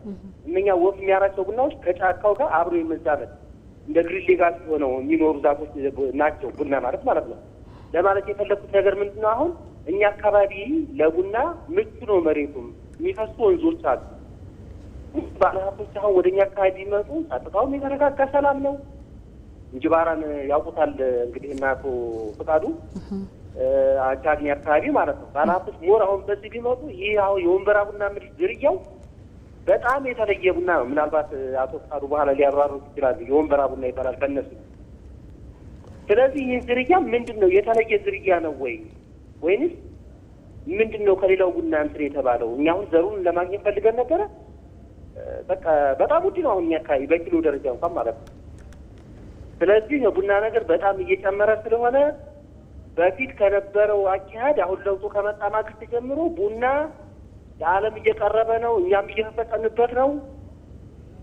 በቃ መንግስት ያደረገው ድርጊት በጣም እጅግ በጣም በቃ ለራሳችን ተርፈን ለግብር እየከፈል ነው። ስለዚህ እናቶ ፍቃዱ ሲበርቱ በቃ አስተያየት ለመስጠት ነው። ይበርቱልን። ስለ ወንበራ ቡና ግን ገለጻ ቢያደርጉልኝ። እሺ፣ እናመሰግናለን። እንግዲህ ስለደወሉና ሀሳብም ስለሰጡ እንግዲህ ከተመልካቻችን አስተያየትም እንደምንረዳው ኢትዮጵያ በየትኛውም አካባቢ ቡና የማምረት አቅም እንዳላትና የአቅሟን ያህል እንዳልተደረሰም ነው። በእርግጥ በየአካባቢው ለራስ ፍጆታና ለአካባቢ ገበያ መቅረብ በሚችል መልኩ በየአካባቢው ያልታወቁ አካባቢዎችን ቢሆን ቡና ምርት አለ ኢትዮጵያ ውስጥ ከየትም ከዳር ዳር ቢኬድም፣ ግን ይሄንን ወደ ገበያ ለማምጣት የገበያ ትስስሩ ማዘመኑ ቅድም ያልናቸው ቴክኖሎጂም እንትን ማለቱ ላይ ትንሽ ክፍተት አለ የሚል ይመስለኛል። እንጅባራ አካባቢ ወንበራ ቡና ተብሎ በጣም የሚታወቅ ቡና አለና እዛ አካባቢ ቢመጣ የበለጠ ኢትዮጵያን የማስተዋወቅ አቅም አለ የሚል ሀሳብ ሰጥተዋል ነው። በዚሁ አያይዤ መሄድ የምፈልገው ቅድም በነቅሎ መትከል አዲስ ቡና ዝርያ ማሻሻል ወይም ደግሞ እንደገና ጉንደላም የሚለው ነገር አሁን ላይ አርሶ አደሩ አካባቢም ግንዛቤው እያደገ መጥቶ በጣም በየአካባቢው የሚሰራበት ነው። ከዛ በፊት ግን ያረጁ ቡናዎች በየጊዜው አይነሱም ነበር። አርሶ አደሩም ጋር የአመለካከት ችግር ወይም የግንዛቤ ችግር በመኖሩ ምክንያት እዛ አካባቢ ክፍተቶች ነበሩና ይሄንን ክፍተት ሸፍኖ አልፎ አሁን ወደ ለውጥ መጥቷል እና አንዱ ካንዱ ሲያይ ደግሞ ይሄ ለውጥ ማጽናት ይቻላል። በእርግጥ በጉንደላውና በዝርያ ማሻሻያ ወይም አዳዲስ ተከላ ላይ የመጡ ለውጦችን እንዴት በተጨባጭነት ማየት እንችላለን የሚለውን አቶ ፈቃደ እርስዎ ያንሱልኝ። ይሄ በተለይ ወደ እንትኑ ስንገባ በአብዛኛው ቅድም እንዳነሳሁት ወደ 80% ያረጀ ነበር። የግድ ምርትና ምርታማነትን ለማሻሻል ይሄንን ማደስ ግድ ይለን ነበር። ይሄን ለማድረግ ሰፊ ንቅናቄ መድረክ ነው እንዲካሄድ የተደረገው። ሀገራዊ ንቅናቄ መድረክ ሀገራዊም በየክልሎችም እስከ አርሶ አደሩ ድረስ የንቅናቄ መድረኮች ተካሄዱ። ይሄንን ለ5 ተከታታይ ዓመታት በንቅናቄ መድረክ ተመራ። ግን አሁን አርሶ አደሩ ወደ ራሱ ወስዶት ለዚህ ምንም ቅስቀሳ አያስፈልገው። ያረጁ ቡናዎችን የማደሱ ስራ አሁን ያርሶ አደሩ ሆኗል ማለት ነው። አሁን አዶፕት አድርጎታል እና ከዚህ በፊት ግን ያው ሰፊ እዚህ ጋር የማስተማር የማሰልጠኑ ስራዎችና አብሮ ደግሞ ይሄንን እንትን ብል ባነሳ እቺኑ ትንሽ ማገኛ ትምህርት አጣለሁ የሚል እንትን ሁሉ ነበርና ለዛ አማራጮች ምርቱ እስከሚደርስለት ድረስ በኢንተርክሮፒንግ የተለያዩ ገቢዎች የሚያገኝበትን አማራጮች በማቅረብ ጥምር እርሻዎችን አብሮ እንትን በማለት ስለዚህ ይሄን የማደሱ ስራ ተሰርቷል ማለት ነው። ይሄ ማለት አሁንም የሚቀሩ ስራዎች አሉ። ከዚሁ ጋር አጠናክረን የምንሄድበት ሁኔታ ይሆናል ማለት ነው። ሌላው ግን እኔ አሁን ከዚህ ጋር ማንሳት የምፈልገው ስለ ለውጥ መጥቷል እንትን ስንል ይሄ ለውጡ እንደ ሀገራችን በቂ ነው ማለት አይደለም። አሁን እነ ብራዚል፣ ቪየትናም የሚያገኙት እኛ የቡና መገኛ ሀገር ሆነን እኛ ልንመራ ሲገባ አሁን ግን እነሱ በምርታማነት በእጥፍ እየበለጡ ነው። ሌላው ደግሞ እዚሁ ሀገራችን ራሱ ሞዴል አርሶ አደሮች ግንባር ቀደም አርሶ አደሮች እስከ 20-25 ኩንታል ፐር ሄክታር የሚያገኙ አሉ። ሞዴል አልሚዎችም እንደዚሁ በጣም የተሻለ የሚያገኙ አሉ። ይሄንኑ የማስፋት ስራ ቀጣይ ሰርተን ለውጥ የምናመጣበት ራሱ ያው ትልቅ ተስፋ ያለ መሆኑን ነው እንትን ምን ምክንያቱም ዛሬ ብራዚል የደረሰችበት ቪየትናም የደረሰችበትን እኛም ልንደርስ የምንችልበት እምቅ አቅማችን አለ እና ቅድም ለምሳሌ አሁን ከወንበራ ከቻግኒ ያነሳው አንዱ ያው እምቅ አቅማችን አለ እዚህ አካባቢም አልተጠቀምንበትም ነው። አዎ እንደ አማራው ክልል ከዚህ በፊት ያደረግነው ምንድነው ከክልሉ አመራር ጋር የኛ የተወካዮች ምክር ቤትንም የግብርና ቋሚ ኮሚቴንም ይዘን እዛው ሰፊ ውይይት ተካሂዷል። በተለይ እዚህ ትልቅ እምቅ አቅም አለ ይሄንን ለውጥ የምንችልበትና ይሄ የአማራው ክልል ራሱ የኦሮሚያን የማያንስ እምቅ አቅም አለ። በተለይ በመስኖ የመጠቀም አማራው ክልል ነው በሰፊው እየሰራበት ያለው እና ይሄንን ወደፊትም በጣም ልንሰራበት የሚገባ ስለሆነ ያንን እናደርጋለን። አጠቃላይ አሁን በግብይቱም በተመለከተ በተለይ ግብይቱ ላይ በተደረገው ሪፎርም ነው ይሄ ለውጥ የመጣው። አንደኛ ጥራት አሁን ለጥራት ዋጋ እንዲከፈል የተደረገው ግብይቱ ላይ በተደረገው ሪፎርም ነው ማለት ነው። በፊት ግብይት አርሶ አደር አምርቶ የማይጠቀምበት ሁኔታ ነበር። ባንድ አርሶ አደር አምርቶ ለአቅራቢ የሚያቀርብ አቅራቢ ለኢትዮጵያ ምርት ገበያ በዛ ቻናል ብቻ ነው የሚሄደው።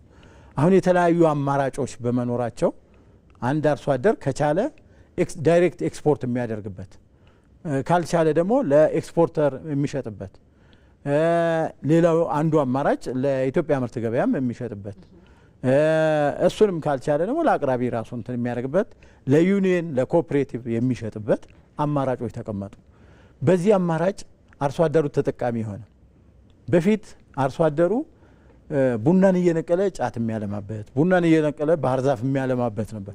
አሁን ግን ባህር ዛፍን እየነቀለ ቡና የሚያለማበት እንትን መጥቷል ማለት ነው እና እንደ አርሶ አደሩም ተጠቃሚ እየሆነ ነው፣ እንደ ሀገርም አሁን ተጠቃሚ እየሆነ ነው። ግን ይሄ ጥቅም በቂ ነው ማለት አይደለም። እምቅ አቅማችንን መጠቀም መቻል አለብን የሚለውን ለማንሳት። አመሰግናለሁ አቶ ተስፋዬ። ወደ እርስዎ ልምጣና ዓለም አቀፍ ተቀባይነታችንን እናንሳ።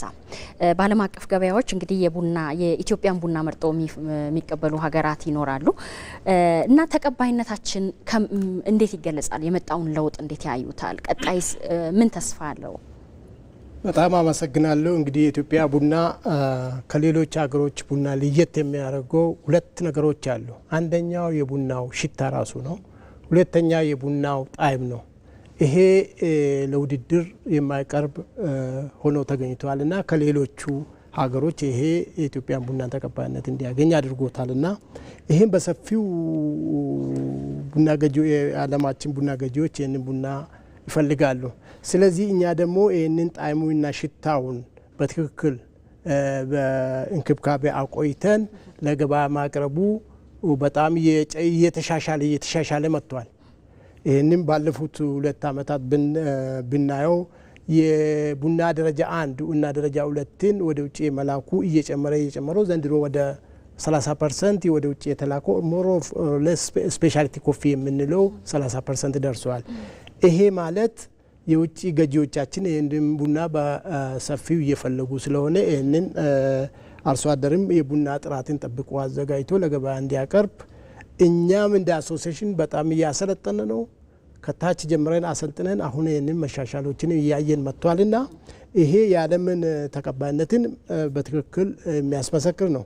ሌላው የኢትዮጵያ ቡና በዓለም አቀፍ የቅምሻ ውድድር ተካሂዶ ነበር። በየአመቱ ይካሄዳል። ባለፈው አመትም አካሂደዋል። የኢትዮጵያ ቡና ደረጃው በጣም የተሻለ ሆኖ ተገኝቷል እና በሰፊው 1 ኪሎ እስከ $950 የተሸጠበት ጊዜ ነበር። ይሄ ምንድነው? ያለውን አማራጭ ተጠቅሞ አርሶ አደሩም ወደ ገበያ እንዲገባ እነዚህ ያዘጋጁት አርሶ አደሮች ጥራቱን ጠብቆ ያዘጋጁት አርሶ አደሮች በከፍተኛ ዋጋ ቡናቸውን መሸጥ ጀምረዋል። ይሄ የዓለም አቀፍን ተቀባይነት ያገኘ ቡና ጠብቀን ለማቆየት አትሊስት ስራዎች እየተሰሩ መሆናቸውን ለማንሳት ይፈልጋለሁ። አመሰግናለሁ። እንመጣለን። አሁንም እንግዲህ ዓለም አቀፍ ገበያ ምን ያህል ተቀባይነት አለን የሚለውን ነው። ቀጣይም ደግሞ እሴት ጨምሮ ከማስኬድ አኳያ ምንድነው እየተሰራ ያለው ለውጦችስ ምን ያህል መጥተዋል የሚለውን እናወራለን። ከዛ ቀደም ብለን ግን ባለፈው ሳምንት ቡና ዘርፍ ላይ በመጡ ለውጦች የተሻለ ውጤት ያመጡ እውቅናም የመስጠት አጠቃላይ ደግሞ ዘርፉንም የመገምገም ሁነት ተካሂዷልና እዚሁ ላይ የተገኙት ምክትል ጠቅላይ ሚኒስትር ያስተላለፉትን መልእክት ተከታትለን እንመለሳለን። አሁንም አብራችሁን ቆዩ። ኢትዮጵያችን በ2017 በጀት ዓመት በታሪኳ ለመጀመሪያ ጊዜ 470 ሺህ ቶን ቡና ልካ $2.65 ቢሊዮን ማግኘት ችላለች። የሀገር ውስጥ የቡና ተጠቃሚነትም ትርጉም ባለው መልኩ እድገት አሳይቷል። ይህ ውጤት የመጣው በመደመር መንግስት አመራር፣ በባለሙያዎች ሙያዊ ክትትልና ድጋፍ፣ በተመራማሪዎች የምርምር ጥረት፣ በቡና አርሶ አደሮች ትጋት እንዲሁም በቡና ንግድ ላይ የተሰማሩ ወገኖች ያላሰለሰ ጥረት መሆኑ ይታመናል። በመሆኑም ሁላችሁንም እንኳን ደስ ያላችሁ ለማለት ፈልጋለሁ። ባለፉት 7 ዓመታት ከ9 ቢሊዮን በላይ ችግኞች ተተክለዋል። ከ700 ሺህ ሄክታር በላይ ያረጁ ቡናዎችን የማደስ ስራ ተሰርቷል። በዚህም የተነሳ የቡና ምርታችን ከጊዜ ወደ ጊዜ በከፍተኛ ሁኔታ እየጨመረ መጥቷል። አሁን ላይ 1.2 ሚሊዮን ቶን ቡና በአመት ለማምረት ችለናል። 6 እና 7 ኩንታል በሄክታር በአማካይ ከምናመርትበት ወለል ተነስተን በአሁኑ ጊዜ በሀገር አቀፍ ደረጃ 9 ኩንታል በሄክታር ማምረት ችለናል። እንግዲህ በቡናው ዘርፍ በተለይም ውጭ ሀገራት በተላኩ ቡናዎች ምን ያህል ገቢ ተገኝቷል፣ በዚህ ደግሞ የዘርፉ ተዋናዮች ምን ያህል ድርሻ ተወጥተዋል የሚለውን እንግዲህ የገለጹበት ነው። ምክትል ጠቅላይ ሚኒስትር ተመስገን ጥሩነህ ያስተላለፍነው መልእክት ተከታትለን የተመለስ ነው። በዚህ ውይይታችንን እንቀጥላለን። አሁን ደግሞ ተመልካች መስመር ላይ እንዳለ እየተነገረኝ ነውና ተመልካቻችን እንተዋወቅ እስቲ። ማን ልበል? ከየት ነው የደወሉልን? ታምራት አለሙ እባላለሁ። ከአዲስ አበባ ነው የደወልኩት። እሺ፣ ፕሮግራማችን ላይ ያለህን ሀሳብና አስተያየት መስጠት ትችላለህ፣ ጥያቄም ካለ። መልካም። አስተያየቴ ምንድነው? ያው የአረንጓዴ ወርቅ ስኬት የሚል ነው። አሁን ክቡር ጠቅላይ ሚኒስትራችን ዶክተር አብይ ከመጡ ጀምሮ በጣም በብዙ አቅጣጫ ለውጥ እየታየ ነው ያለው። ስማግል የሚደረጉ ወይም ደግሞ በተለያየ በደላላዎች ሚስዊዝ የሚደረጉ ነገሮች አሁን አቅጣጫ ተሰጥቷቸው እየተሰራበት እንደሆነ እንመለከታለን። እያየን የምንታዘበው ነገር ነው። ሁለት ነገር ላይ ነው እኔ አስተያየት መስጠት እንፈልገው። አንደኛው ክቡር ጠቅላይ ሚኒስትራችን ከመጡ ጀምሮ በሰጡት አቅጣጫ መሰረት አይተን የማናቃቸው በጅማ፣ በወለጋ፣ በተለያዩ የኢትዮጵያ ክልል ውስጥ ዘመናዊ ኮምባይነሮች ገብተዋል። ድሮ በሰው የሚለቀም የሚባክነው ዘመናዊ ሆነናል። ይሄ ሊደነቅ የሚገባ ነገር ነው። ያረጁትን እየተነቀሉ በምርጥ ዘር እየተተኩ እንደሆነ ነው እየተመለከትን ያለ ነው። ቅድም ክቡር ጠቅላይ ሚኒስትራችን በንጽጽር ሲናገሩ የነበረን ከ700 ሺህ አሁን በቢሊዮን የሚቆጠር ዶላር እያስገባ ነው። ይሄ ይበል የሚያስብል የሚያስደንቅ ባለው ከሰላምና ጸጥታ ሁኔታ ተያይዞ ሀገራችን ሰላም ብትሆን ደግሞ ሞር በተሰራበት ደብል ዲጂት ባስመዘገብን ነበር የሚለው ነው እንደ አድናቆት ሊቸረው የምፈልገው። ከሲዳማም ከጅማም ከተለያየ አቅጣጫም የገቡ አስተያየት እየሰጡ ያሉት እንዲሁም ደግሞ የቡና ቦርድ ኃላፊ አቶ ተስፋይም አሉ። ነገር ግን እንደ አንድ ኢትዮጵያዊ ትንሽም ደግሞ ወጣ ገባ እንደሚል ዩሮፕም አፍሪካን እንዳየ ሰው የምታዘባት ነገር አለ። ክቡር ጠቅላይ ሚኒስትራችን በተወካዩ ምክር ቤት በሰጡት አስተያየት ላይ ኢትስ ኦብቪየስ ነው። ሰው እየጨመረ ነው፣ ቁጥሩ ኮንሳምፕሽን መጠናችን እየጨመረ ነው፣ አቅርቦታችንም ጨምረዋል ማለት ነው። ነገር ግን ለምሳሌ እኔ አሁን ኢሮፕ ላይ በነበርኩበት ጊዜ ፈረንጆች ብዙ ጊዜ እንደኛ በጀበና ጨምረው ወፍራም ቡና አይጠጡም። በመጭመቂያ ማሽን አድርገው ኮፊ ማግ ውስጥ ጨምረው ያችን ከቢሮ እስኪወጡ ድረስ ግማሽ ሌትሯን ቀኗን ሙሉ ፎት ሲሉ ይውላሉ፣ የቀዘቀዘ ቡና። እኛ አቦል እስከ በረካ ድረስ የምንጠጣ ሰዎች ነን። ነገር ግን ቡናው እንደዚህ ምርቱ ከጨመረ ለሀገር ውስጥም ከፍተኛ ገቢ ካስገባ ድሮ በሰው ጉልበት የሚለቀም ቡና አሁን በዘመናዊ ማሽን እየተለቀመ ከሆነ መዘመናችንን እያሳየን ከሆነ በዓለም ደግሞ ከአፍሪካ አንደኛ ከዓለም 3ኛ ከሆንን አገር ውስጥ ያለውን ገበያ መንግስት በምን አቅጣጫ ነው የሚያረጋጋልን? አሁን ለምሳሌ እኮ ወደ ምንድነው ወደዚህ ሀመር ሙርሲ አካባቢ ብትሄዱ ሰዎች ሹፍሮ ብለው ወደ ጋምቤላ አካባቢ ቡና ቅጠሉን ነው የሚጠጡት። ያ የተለምዷቸው ነው። ለምን ያኛ ኦርጋኒኩን አልጠጡም ወይም ደግሞ ይሄ ኤክስፖርት የሚደረገውን አልጠጡም የሚል ጥያቄ ሳይሆን ያለኝ ከተማ ላይ ያሉ አንዳንድ ሰዎች አሁን ለምሳሌ እኛ ወጣቶች ድሮ 20 ብርና 30 ብር የምንጠጣው ቡና አሁን እኛ ሀገር እየተመረተ ቡናው ለምን እንደዚህ በጣም ናረ የሚል ጥያቄ አለ። እዚህ ላይ ልትሰሩበት ይገባል።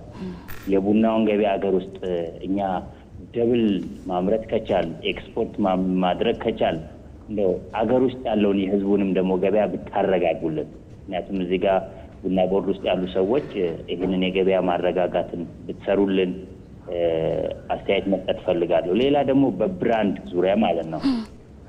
እንግዲህ ኢትዮጵያ ቅድም አንድ ወንድማችን ከቻግኒ ገብቷል። ጅማም ላይ ቡና አለ።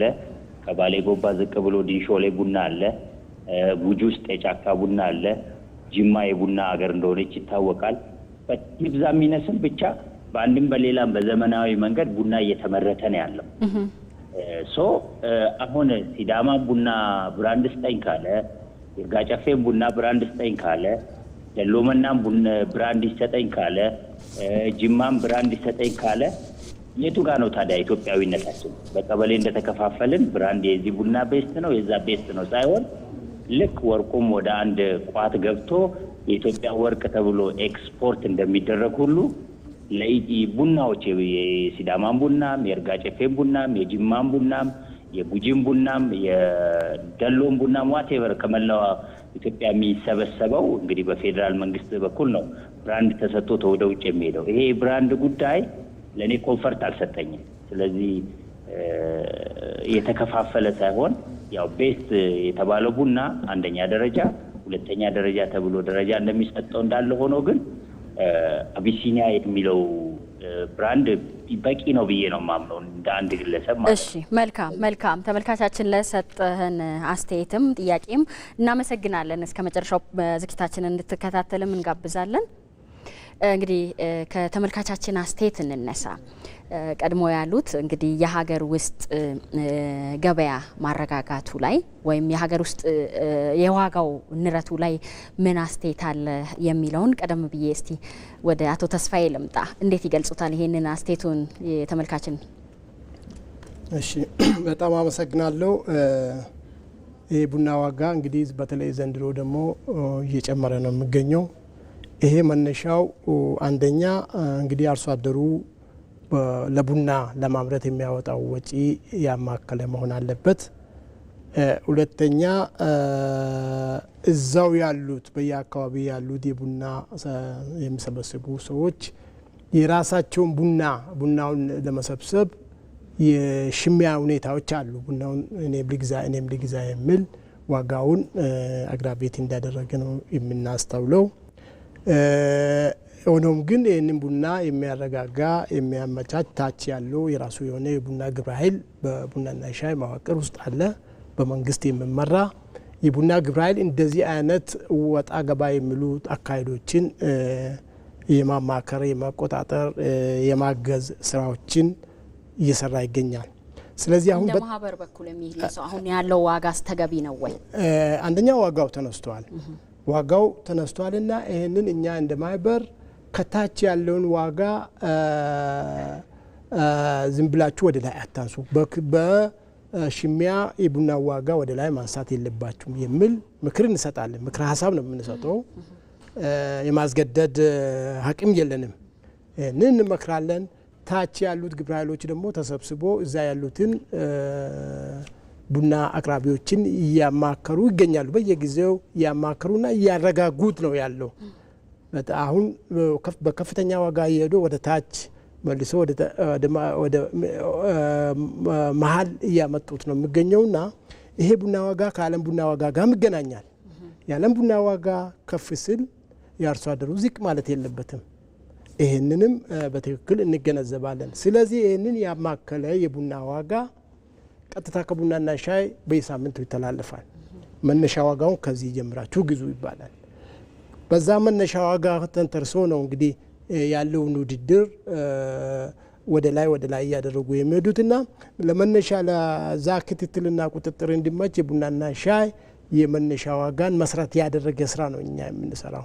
በዛ ተንተርሰን ነው ወደ ታችም በዚህ ሂዱ እንጂ የተለጠጠ ዋጋ ካወጣችሁ የውጭ ዋጋም ወደ ታች ከወረደ ዛሬ ከፍ ብል ነገ ሳምንት ወደ ታች ዝቅ ልል ስለምችል ይህንን ጥንቃቄ አድርጉ የሚል ምክር ሀሳብ እየሰጠን ነው የምንገኘው። እሺ አመሰግናለሁ። አቶ ፈቃደ ወረርሶ ልምጣ። እንግዲህ ቡናና ሻይ ባለስልጣኑ በኩል ይሄ የውጭው ገበያም ብቻ ሳይሆን የሀገር ውስጡንም የሚቆጣጠር የራሱ የሆነ ኃላፊነት ያለው ተቋምም ነው። እንደ ተቋም የተመልካቻችንን ጥያቄም አስተያየትም እንዴት ያዩታል? በጣም አመሰግናለሁ።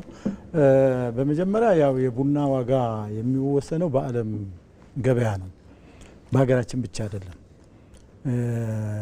የኢትዮጵያ ቡናና ሻይ ባለስልጣንም መግዣ ዋጋ ብሎ ሲያወጣ እዛ ላይ ተንተርሶ ነው የሚያደርገው። አሁን የሀገር ውስጥ ዋጋንም ለማረጋጋት ከዚህ በፊት የነበሩ ችግሮች በጣም ከመርከሱ የተነሳ አርሶ አደሩ አምራቹ አካል የማምረት ተስፋ የመቁረጥ እንትን ነበር። ለዚህም ነው አንዴ ከጫት ላይ የተሻለ ገቢ ያገኛለሁ ብሎ ቡናውን ነቅሎ ወደ ጫት የሚተካበት፣ ቡናውን ነቅሎ ወደ ባህር ዛፍ የሚተካበት ነበር። አሁን ግን አርሶ አደሩ የተሻለ ዋጋ በማግኘቱ ተነቃቅቷል፣ ተበረታቷል። አሁን ደግሞ ያው ተጠቃሚዎች ላይ ነው ትንሽ የዋጋ ጫና ያለው። ይሄ እንግዲህ የሚወሰነው በአቅርቦትና በፍላጎት ይሄን ማጣጣም መቻል ነው።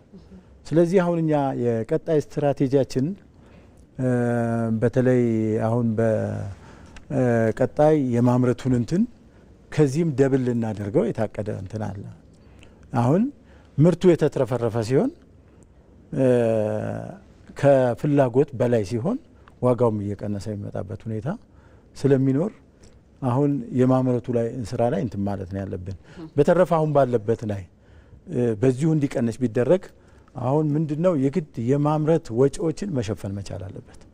አሁን ላይ ራሱኛ ምንድነው በተለይ ቡና ለሚሰጠው ምርት በቂ ንጥረ ነገር ማግኘት አለበት። ያን ንጥረ ነገር አርሶ አደሩ ይሄን ማሟላት አለበት። በሀገራችን አሁን አንዱ ምርታማነት ያነሰበት ምክንያት ያን የሚፈልገው ንጥረ ነገር እያገኘ አይደለም። ያም ስለዚህ ምን ይጠይቃል? የግድ ዋጋን ኮስትን ተጨማሪ ኮስትን ያስፈልገዋል ማለት ነው። ይሄንን ከቨር ካላደረገ ይሄን ካልሸፈነ ወደ ማምረቱ አይገባም እና ከዚህ ጋር እንትን በማለት ነው እኔ እንደ ዓለም እኮ ዜጋው ከፍተኛ ተጠቃሚ ብዙ ቡና ጠጪ ያለበት ኢትዮጵያ ነው። ሌሎች እኮ 10% ሀገር ውስጥ እንትን አይደለም። አሁን ቪየትናም ይሄን ያለ ኤክስፖርት ታደርጋለች ተብሎ ከኛ የበለጠበት ምክንያት ሀገር ውስጥ ስለማይጠቀሙ ነው። እነ ብራዚልም እንደዛው።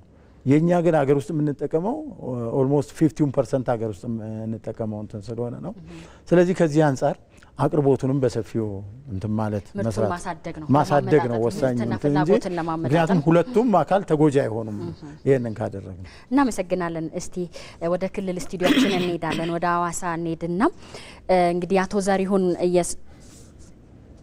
አቶ ዘሪሁን መስመር ላይ ይገኛሉ ብዬ አስባለሁኝ። ቅድምም ያነሱልኝ የነበረው ጉዳይ አለ። እስካሁን በመጣ ነው ሂደት ኢትዮጵያ የሚገባትን ያህልም ባይሆን በተወሰኑ አመታት በዓለም አቀፍ ገበያም እንደ ኢኮኖሚም የራሱን አስተዋጽኦ ማድረግ የሚችል የቡናውን ዘርፍ ማሻሻያ አድርጋለች፣ ለውጥ ማምጣታለች ብለዋልና ቀጣይ ላይ ደግሞ ይሄንን የበለጠ ውጤታማ ለማድረግ ምን መሰራት አለበት ይላሉ? አመሰግናለሁ። እንግዲህ ከአድማጮችም የሚቀርቡ ጥያቄዎችን በዛው ዳሰስ ለማድረግ የቀጣይ ያሉ ችግሮችን ለመቅረፍ አሁንም በምርት ላይ ከፍተኛ ቅድም የተባሉ ርብርብ መደረግ አለበት። ለቡና ማምረት የተመቻቹ መሬቶች ያሉን እነዚህን ይዞ ምርታማነት ላይ በምርምር ላይ በስልጠና ላይ ከፍተኛ ጥረት መደረግ አለበት። ሁለተኛ በጥራት ላይ ከፍተኛ ጥረት ነው መደረግ ያለበት። ከዚህ ጎን ለጎን ቡናችን በዓለም ገበያ ላይ እየተነቃቃ ነው የመጣው። የተሻለ ዋጋም እየተከፈለ ነው የመጣው። ይሄም ጥራትን መሰረት ባደረገ የተሰሩ መሰረታዊ ስራዎች ናቸው። ቀጥሎ ከሱ ጋር ያለው ደግሞ የዚህ ቡናን በደንብ አድርጎ ገበያ ሰርቶ በብራንዱ መሸጥ ያስፈልጋል። ለዛ እየተሰሩ የተጀመሩ ስራዎች አሉ። እንግዲህ እኛ ምርቶቻችንን አጠቃላይ ከቡናም ውጭ ያሉ ምርቶቻችንን በብራንድ የምንሸጣቸው አይደሉም። ለምሳሌ ቻይና 34,000 ብራንድ አላት። ለሁሉም ለእርሻ ምርቶቿም ለፋብሪካ ምርቶቿም በብራንድ ነው የሚሸጠው። እኛ ግን አንድም የለንም። እሱን በብራንድ ለመሸጥ ብራንዲንጉ ላይ በርትቶ መስራት ይፈልጋል። ሌላው ትልቅ ችግር ያለው የገበያ ነው። የገበያ ችግር የሀገር ውስጥ ገበያ ተገማች አይደለም። ብዙ ጊዜ እንግዲህ በደንብ ታስቦ ሊሰራበት የሚችለው ቡናን የሚነግዱ ሰዎች በደንብ የተጠና በዚህ ጊዜ ይሄን አገኛለሁ ይሄን ትርፍ አገኛለሁ ብሎ የሚሰሩ አይደሉም። ኪሳራና ትርፍንም አመዛዝነው አይደለም እየሰሩ ያሉት። ለምንድነው? የቡና ዋጋ አንደኛ በዓለም አቀፍ የሚወሰን ነው፣ ተገማች አይደለም። ሁለተኛ በሀገር ውስጥ ያለውንም ዋጋ በዚህ ዋጋ ግዙ እንዳትጎዱ፣ አርሶ አደሩም እንዳይጎድ፣ በመሃል ያለውም አቅራቢውም ላኪም እንዳይጎዳ ይሄን ዋጋ በዚህ ዋጋ ግዙ ተብሎ ዋጋ ተጠንቶ የሀገር ውስጥን ገበያ ለማረጋጋት ሁሉም በየድርሻው ከሚሰራውና ከሚነግደው እንዲያገኝ በተጠና ዋጋ የሚቆረጥለት ነገር አይደለም። ይሄን ለማስተካከል ያው የግድ የመንግስትና የማህበራት የጋራ ቅንጅትና አብሮ መስራት ያስፈልጋል።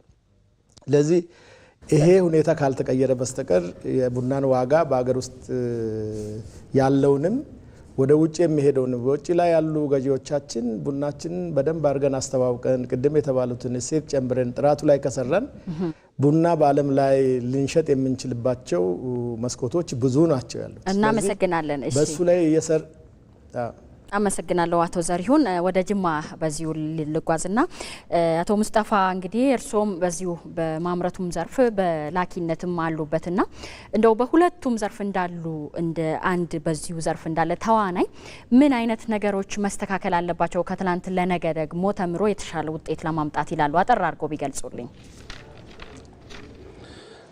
እሺ አመሰግናለሁ። ችግር አለው ብዬ የሚገምተው ነገር የለም። በአሁን ሰዓት በአብዛኛው ወደ አምርተን ነው ወደ ውጭ የምንልከው። አምርተን ወደ ውጭ በምንልከው ለራሳችን ስለምንሰራ ጥራቱን ስለምንጠብቅ ከአንድ እስከ 3 ነው ገበያ ላይ የምናቀርበው። ይህንን ደግሞ ደንበኛችንም ደስታ ነው እየተቀበሉ ነው ያሉት። በዛድሮ ዋጋና የነሱ ዋጋ ብዙም ባስደስትም እኛ አምርተን ስንሰጣቸው ለውድድር እንኳን በሀገራቸው ውስጥ ሄዶ ይወዳደሩበታል፣ ይደሰቱበታል። በዚህ ላይ አሁን እንደ ችግር የሚቆጥረው ነገር ብዙም የለም። በእኔ በኩል ማለት ነው፣ በግሌ ነው። እንደ ሀገር ግን እንደ አካባቢያችን ቀደምም ጠቅሻለሁ፣ አንዳንድ የሚደግፉ ድጋፍ የሚፈልጉ ገበሬዎች እንዳሉ ነው የሚሰማኝ። እሱን ገበያ አፈላለጉ ላይ ነው እንግዲህ ሁሉንም ከመንግስት የሚጠበቀው ፍቃድ መስጠት ነው። ያንን መንገዱን ሁሉ ማመቻቸት ነው። ጥረቱ የአባት ቢሆንም ለዛ ያልበቃ ስለሆነ ገበሬ እንዲወዳደር ትንሽ ድጋፍ ቢደረግለት ማለት ነው። በአጋጣሚም መንግስት ለሚታገልለት የፍትሃዊ ሀብት ክፍፍል ለምለውም አብዛኛው ህብረተሰብ ወደ ገበሬ አካባቢ ላይ ስለሆነ ያንን በብዛት ያሳካል ማለት ነው። እሺ እናመሰግናለን አቶ ሙስጠፋ። እንግዲህ የተለያዩ ሀሳቦችን አንሸራሽነናል። አሁን ደግሞ በዘርፉ የነበሩ ላኪዎችም ይሁን አምራቾች ባለፉት ዓመታት በተሰሩ ስራዎች ምን አይነት ለውጥ አምጥተዋል፣ ስራው ላይ የመጡ ለውጦች ምንድናቸው፣ የተሰሩ ተግባራትስ የሚለውን አጠር ያለ አስተያየት ሰብስበናል። እሱን ተከታትለን እንመለሳለን። አሁንም ውይይታችን ይቀጥላል። አብራችሁ ነው።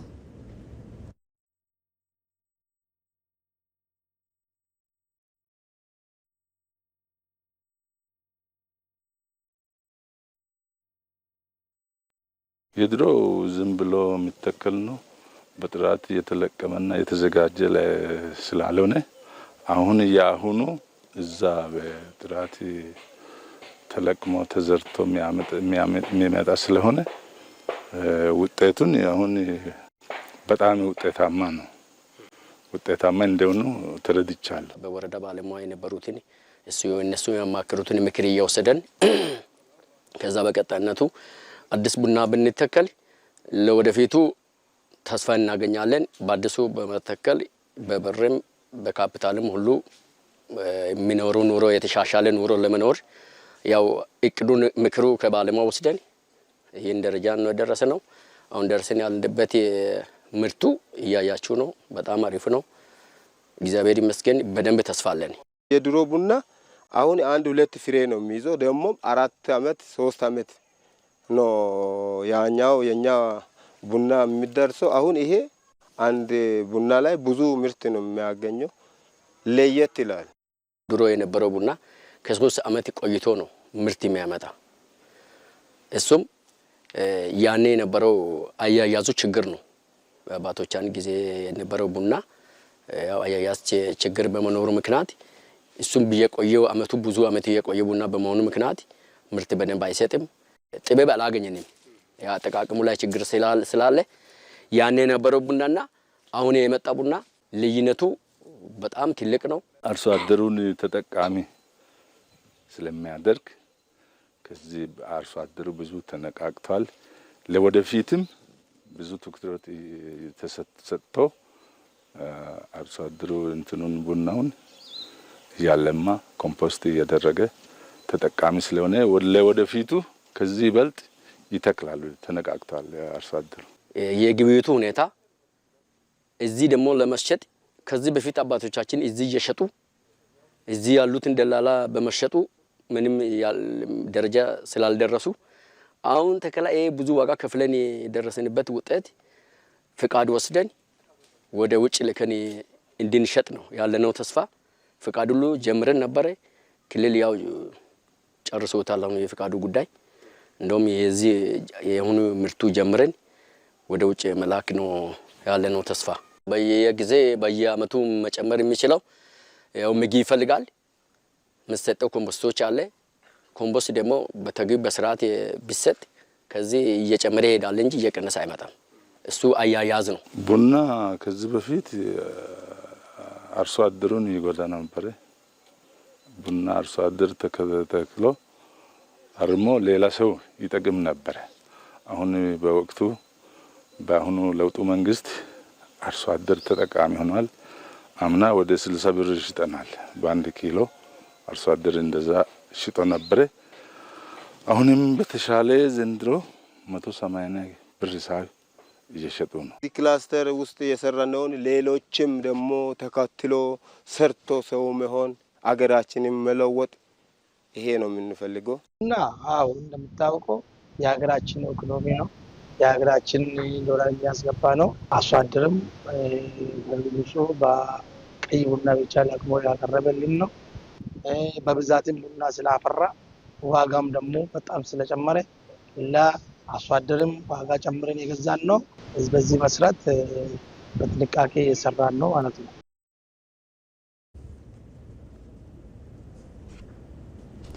ተመልሰናል። እንግዲህ በተለያዩ አካባቢዎች የሚገኙ በግብርናው ዘርፍ የተሰማሩ አርሶ አደሮች ያመጡትን ለውጥ ያገኙትን ጥቅም ያወሱበትን አስተያየት ነው ተከታትለን የተመለስ ነው። እያጠቃለልን ነው እንግዲህ በተለይ ደግሞ የውጭ ግብይት ላይ የበለጠ ተጠቃሚ ለመሆን እሴት መጨመሩ አንዱ ነው ብዬ አስባለሁኝና አቶ ተስፋዬ ከእሴት መጨመር ጋር ባሉት አመታት የመጡ ለውጦችን እንዴት ያያሉ? ቀጣይስ ምን መደረግ መሻሻል አለበት ይላሉ? አጠር አድርገው ቢገልጹልኝ እንደ መውጫ ሀሳብ።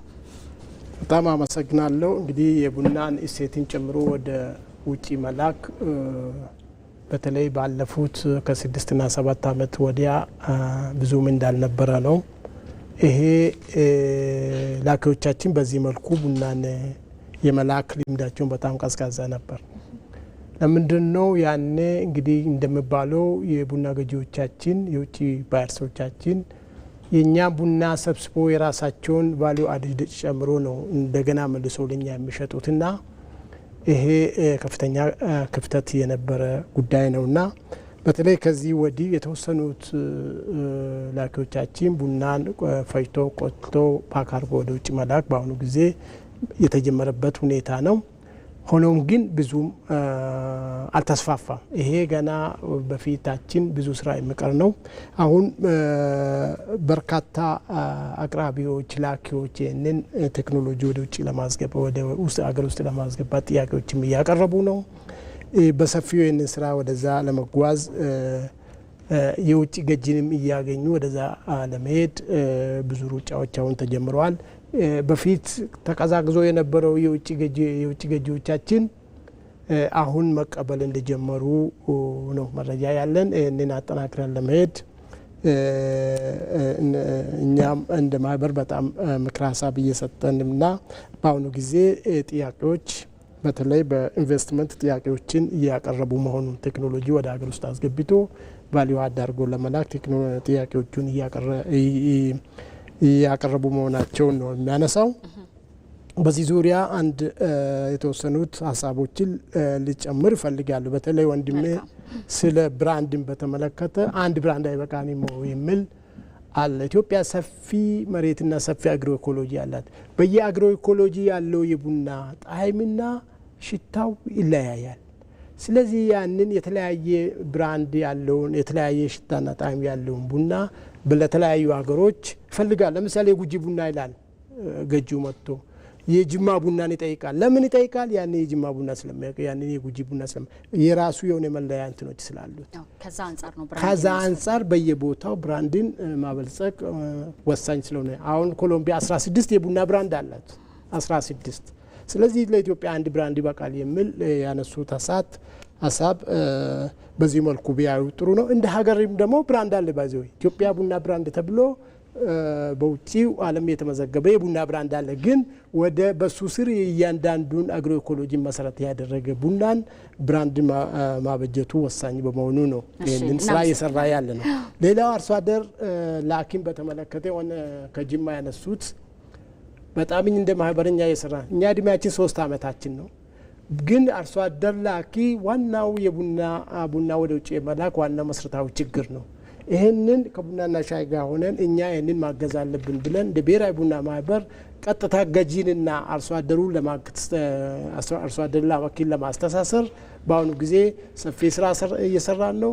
ለወደፊት ይህ ችግር በቀላሉ የሚፈታ መሆኑን ለማንሳት እፈልጋለሁ። እናመሰግናለን ጄኔራል አድርገን። አቶ ፈቃደ ወደ እርስዎ ልምጣና እንደ ማጠቃለያ ሀሳብም እስካሁን በመጣንበት ሂደት የቡና ምርታማነትን ጨምረናል፣ ገበያ ላይም ያለውን ተሳትፎ ጨምረናል። በቀጣይ የሚጠበቁ ነገሮች እንደ ቡናና ሻይ ባለስልጣንም ሊሰሩ ያሰቧቸው ነገሮችን አጠር አድርጎ ቢገልጹልኝ። እሺ፣ በጣም አመሰግናለሁ። አሁንም ያው እንደ ሀገር መታሰብ ያለበት በተለይ የዚህ ምርትና ምርታማነት እንትን ከምቅ አቅማችን አንጻር ገና ብዙ ይቀረናል። ስለዚህ ያን ምቅ አቅማችንም ከመጠቀም አንጻር ሰፊ ስራዎች መሰራት አለባቸው ማለት ነው። ስለዚህ እንደ ኢትዮጵያ ቡናና ሻይ ባለስልጣን በተለይ ባለፈው በሀገራችን ቴን ኢኒሼቲቭ በክቡር ጠቅላይ ሚኒስትራችን አመራርነት የተሰጡ ኢኒሼቲቮች አሉ። ከዛ ውስጥ አንዱ ቡና ነው። በእሱን ማዕከል ያደረገ ስትራቴጂ አዘጋጅተናል። ይህንን ምርት በእጥፍ ማሳደግ የምንችልበትን በአጭር ጊዜ ውስጥ ምርታማነትም ራሱ አሁን ከደረስንበት ወደ 16 ማሳደግ የምንችልበትን ስራዎች መሰራት አለባቸው ማለት ነው። ስለዚህ በእነዚህ ዘርፈ ብዙ የሆኑ ስራዎች መሰራት መቻል ያስፈልጋል። አንዱና ዋናው የኤክስቴንሽን ስራችን አጠናክረን መቀጠል መቻል አለብን። ኤክስቴንሽኑ ላይም ጥሩና አሁን አበረታች ነገር ያለው ምንድነው? ይሄ ፕሉራሊስቲክ ኤክስቴንሽን ሲስተም የሚለው አሁን በሀገራችን ሊተገበር በሂደት ላይ ነው ማለት ነው። ይሄ ምንድነው? በፊት ኤክስቴንሽኑን አገልግሎት የሚሰጠው አንዱ አካል ብቻ ነው፣ መንግስት ብቻ ነበር።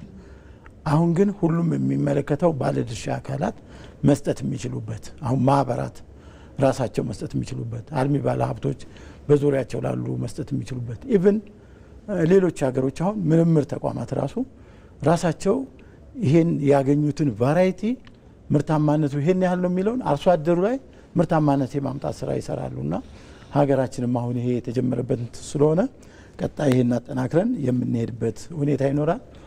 ሌላው ዝርያ ነው። አሁን ዝርያ ወሳኝ ነገር ነው። አሁን ይሄንን የምንለው ምርታማነት ልናመጣ የምንችለው አዳዲስ ዝርያዎች መኖር መቻል አለባቸውና እዚህ ላይ ስራዎች መሰራት አለበት። ሌላው እንደ ሀገር ያለው ቻሌንጅ የአየር ንብረት ለውጥ ነው። ቡና በተለይ በዚህ በጣም ተጠቂ ነው። ከቆላ ወደ ደጋ እየተጎዳኘ ያለበት ሁኔታ ነው። ይሄን የሚቋቋም ዝርያ ማውጣት መሰራት አለበት።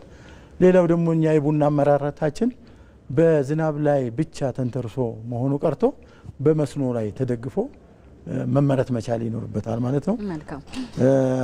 ሌላው እንደዚህ አሁን በሽታ የሚቋቋሙ እንትኖች በተለይ የአፈር ለምነት መዳከም አለ። ይሄንን ከማከምና ይሄን ከማለት ከማሻሻል አንጻር በተለይ ቡና ይሄን ያህል ምርት ሲሰጥ በቂ ንጥረት ነገር አግኝቶ አይደለም እና ያን የሚያስፈልገው በቂ ንጥረት ነገር ካገኘ ቡና አንደኛ በጣም በየአመቱ ምርት የሚሰጥ ነው። አሁን ያሰልሳል የሚባል እንትን አለ። የሚያሰልሰው አንድ አመት የራሱን እንትን ከሰጠ የሚቀጥለው እንደገና ራሱን ለመቋቋም የሚያደርገው እንትን ነው። በቂ ንጥረ ነገር ከሰጠ ግን በአመቱም ማምረት የሚችልበት ሁኔታ ነው። ስለዚህ ያንን በቂ ንጥረ ነገር የሚያገኝበትን ስራዎች መሰራት መቻል ይኖርበታል። በአጠቃላይ ሙሉ ፓኬጅ በተለይኛ ሙሉ ፓኬጅ አሁን በቅርቡ ተሻሽሎ ደግሞ በአዲስ መልኩ ወጥቷል። ይሄንን ስራ ላይ የምናውል ከሆነ ምርትና ምርታማነትን የምናሳድግ ነው የሚሆነው። ሌላው በግብይቱ ዘርፍ የተጀመሩ ሪፎርሞችን አጠናክረን የምንሄድበት ነው። በተለይ ይህንን በዲጂታል የታገዘ እንዲሆን ሶፍትዌር ዴቨሎፕ ተደርጎ እየተሰራ ያለበት ሁኔታ ነው ያለው። ይሄን አጠናክረን የምንሄድበት ሁኔታ መኖር አለበት። ከዚሁ ጋር እንደ ሀገራችን አሁን የመጣውና አዲሱ በቡና ላይ የዩዲአር ነው ይሄ የአውሮፓ ዩኒየን ያወጣው ህግ እሱ ለሀገራችን እንደ ጥሩ ኦፖርቹኒቲም ነው፣ ካልሰራንበት ደግሞ እንደ ስጋት ነው። በተለይ ኦፖርቹኒቲው ምንድነው? የኛ በተለይ ባለፉት ከለውጡ በፊት ቡና በተረሳበት ዘመን ሁሉ መረጃው ምኑ ሳይቀር ራሱ ትክክለኛ መረጃ ያልተያዘበት እንትን ነበር። አሁን ግን ይሄ የአውሮፓ ዩኒየን እያንዳንዷ ማሳ ዲጂታላይዝድ ሆና በዛ አማካይነት ትሬሲቢሊቲው ተጠብቆ እንዲላክ ነው። እኛ ይሄንን ዲጂታላይዝድ አድርገን እንደ ዓለም ከሌሎቹ ሀገሮች ጋር ተወዳዳሪ እንድንሆን ይሄ አንዱ ቆንጆ አማራጭ ነው ማለት ነው። ስለዚህ ከዚህ አንጻርም ሰፊው ስራ ተሰርቷል። ይሄን አሁን አንዳንድ አካባቢዎች አሉ ያልተሰሩ፣ እነዚህን አሟጠን ከመስራት አንጻር መሰራት ይገባዋል። ይሄ እነዚህን ሙሉ ለሙሉ ከሰራን ዳታችን ዲጂታላይዝድ ይሆናል። በሄክታር አይደለም በቡና እግር ይሄን ያህል የቡና እግር ኢትዮጵያ አላት የምንለው ነገር ራሱ የሚመራን ይሆናል። ሌላው ከጥራት አንጻር ከትሬሲቢሊቲ ይሄን አሁን የውጭ ሀገራት ቅድም አቶ ተስፋዬም አቶ ዘሪሁንም ብለውታል። የተነሱ ሀሳቦችን ትተን ወደ መጠቅለሉ ብንሄድ ይሄኛው ወደ ማጠቃለያው ቡናን አሁን ከሎካል ኤሪያ ለምሳሌ የሀረር ቡና ይምጣልኛል፣ የሲዳማ ቡና እንደዚህ የሚፈልጉ ምክንያቱም የኛ ያሉ ቡናዎች ሁሉም አንድ አይነት ጣዕም አይደለም ያላቸው፣ የተለያየ ጣዕም አላቸው። ያን የተለያየ ጣዕም የተለያዩ ሀገሮች በተለያየ እንትን የሚፈልጉት አለ። ስለዚህ ይሄን አስጠብቀን መሄድ ይገባናል። ስለዚህ በአጠቃላይ በልማቱም በግብይቱም በምርት እሴት መጨመሩ በጣም ልንሰራ ይገባል ለማለት ነው። አመሰግናለሁ እጅግ አድርጌ አቶ ፈቃደ። እንግዲህ በዛሬው የቡና ዘርፍ ለውጥ እንዴት ነው እስካሁን የመጣው፣ በቀጣይስ ምን መሰራት አለባቸው የሚለውን የተለያዩ እንግዶችን ጋብዘን እዚሁ የዳጉ ዝግጅታችንን ውይይት ስናደርግ ነበረ። እንግዶቻችን አቶ ፈቃዱ ደፈረስ በቡናና ሻይ ባለስልጣን የቡና ሻይና ቅመማ ቅመም ልማት መሪ ስራ አስፈጻሚ፣ አቶ ተስፋዬ አቦሴ የኢትዮጵያ ብሔራዊ ቡና ማህበር ስራ አስኪያጅ፣ እንዲሁም ከሐዋሳ ኢቢሲ ስቱዲዮአችን አቶ ዘሪሁን ቀሚሶ የኢትዮጵያ ብሔራዊ ቡና ማህበር ምክትል ፕሬዝዳንት፣ እንዲሁም የሲዳማ ክልል ቡና አቅራቢዎችና ላኪዎች ማህበር ፕሬዝዳንት አቶ ሙስጠፋ መሐመድ ከጅማ ስቱዲዮአችን የቡና አምራችና ላኪ ናቸው። እንግዶቼ አክብራችሁኝ ስለመጣችሁ እዚሁም ያላችሁ ክልል ስቱዲዮችም የተገኛችሁ እጅግ አድርጌ አመሰግናለሁ። የዛሬው ዳጉ ዝግጅታችን በዚህ አብቅቷል። እስካሁን ውይይቱን በመምራት አብሬያችሁ ቆይታ ያደረኩኝ እኔ ሰብለ ወርቅ ኤልያስ ነበርኩኝ። ከቀሪ ዝግጅቶች ጋር መልካም ጊዜ።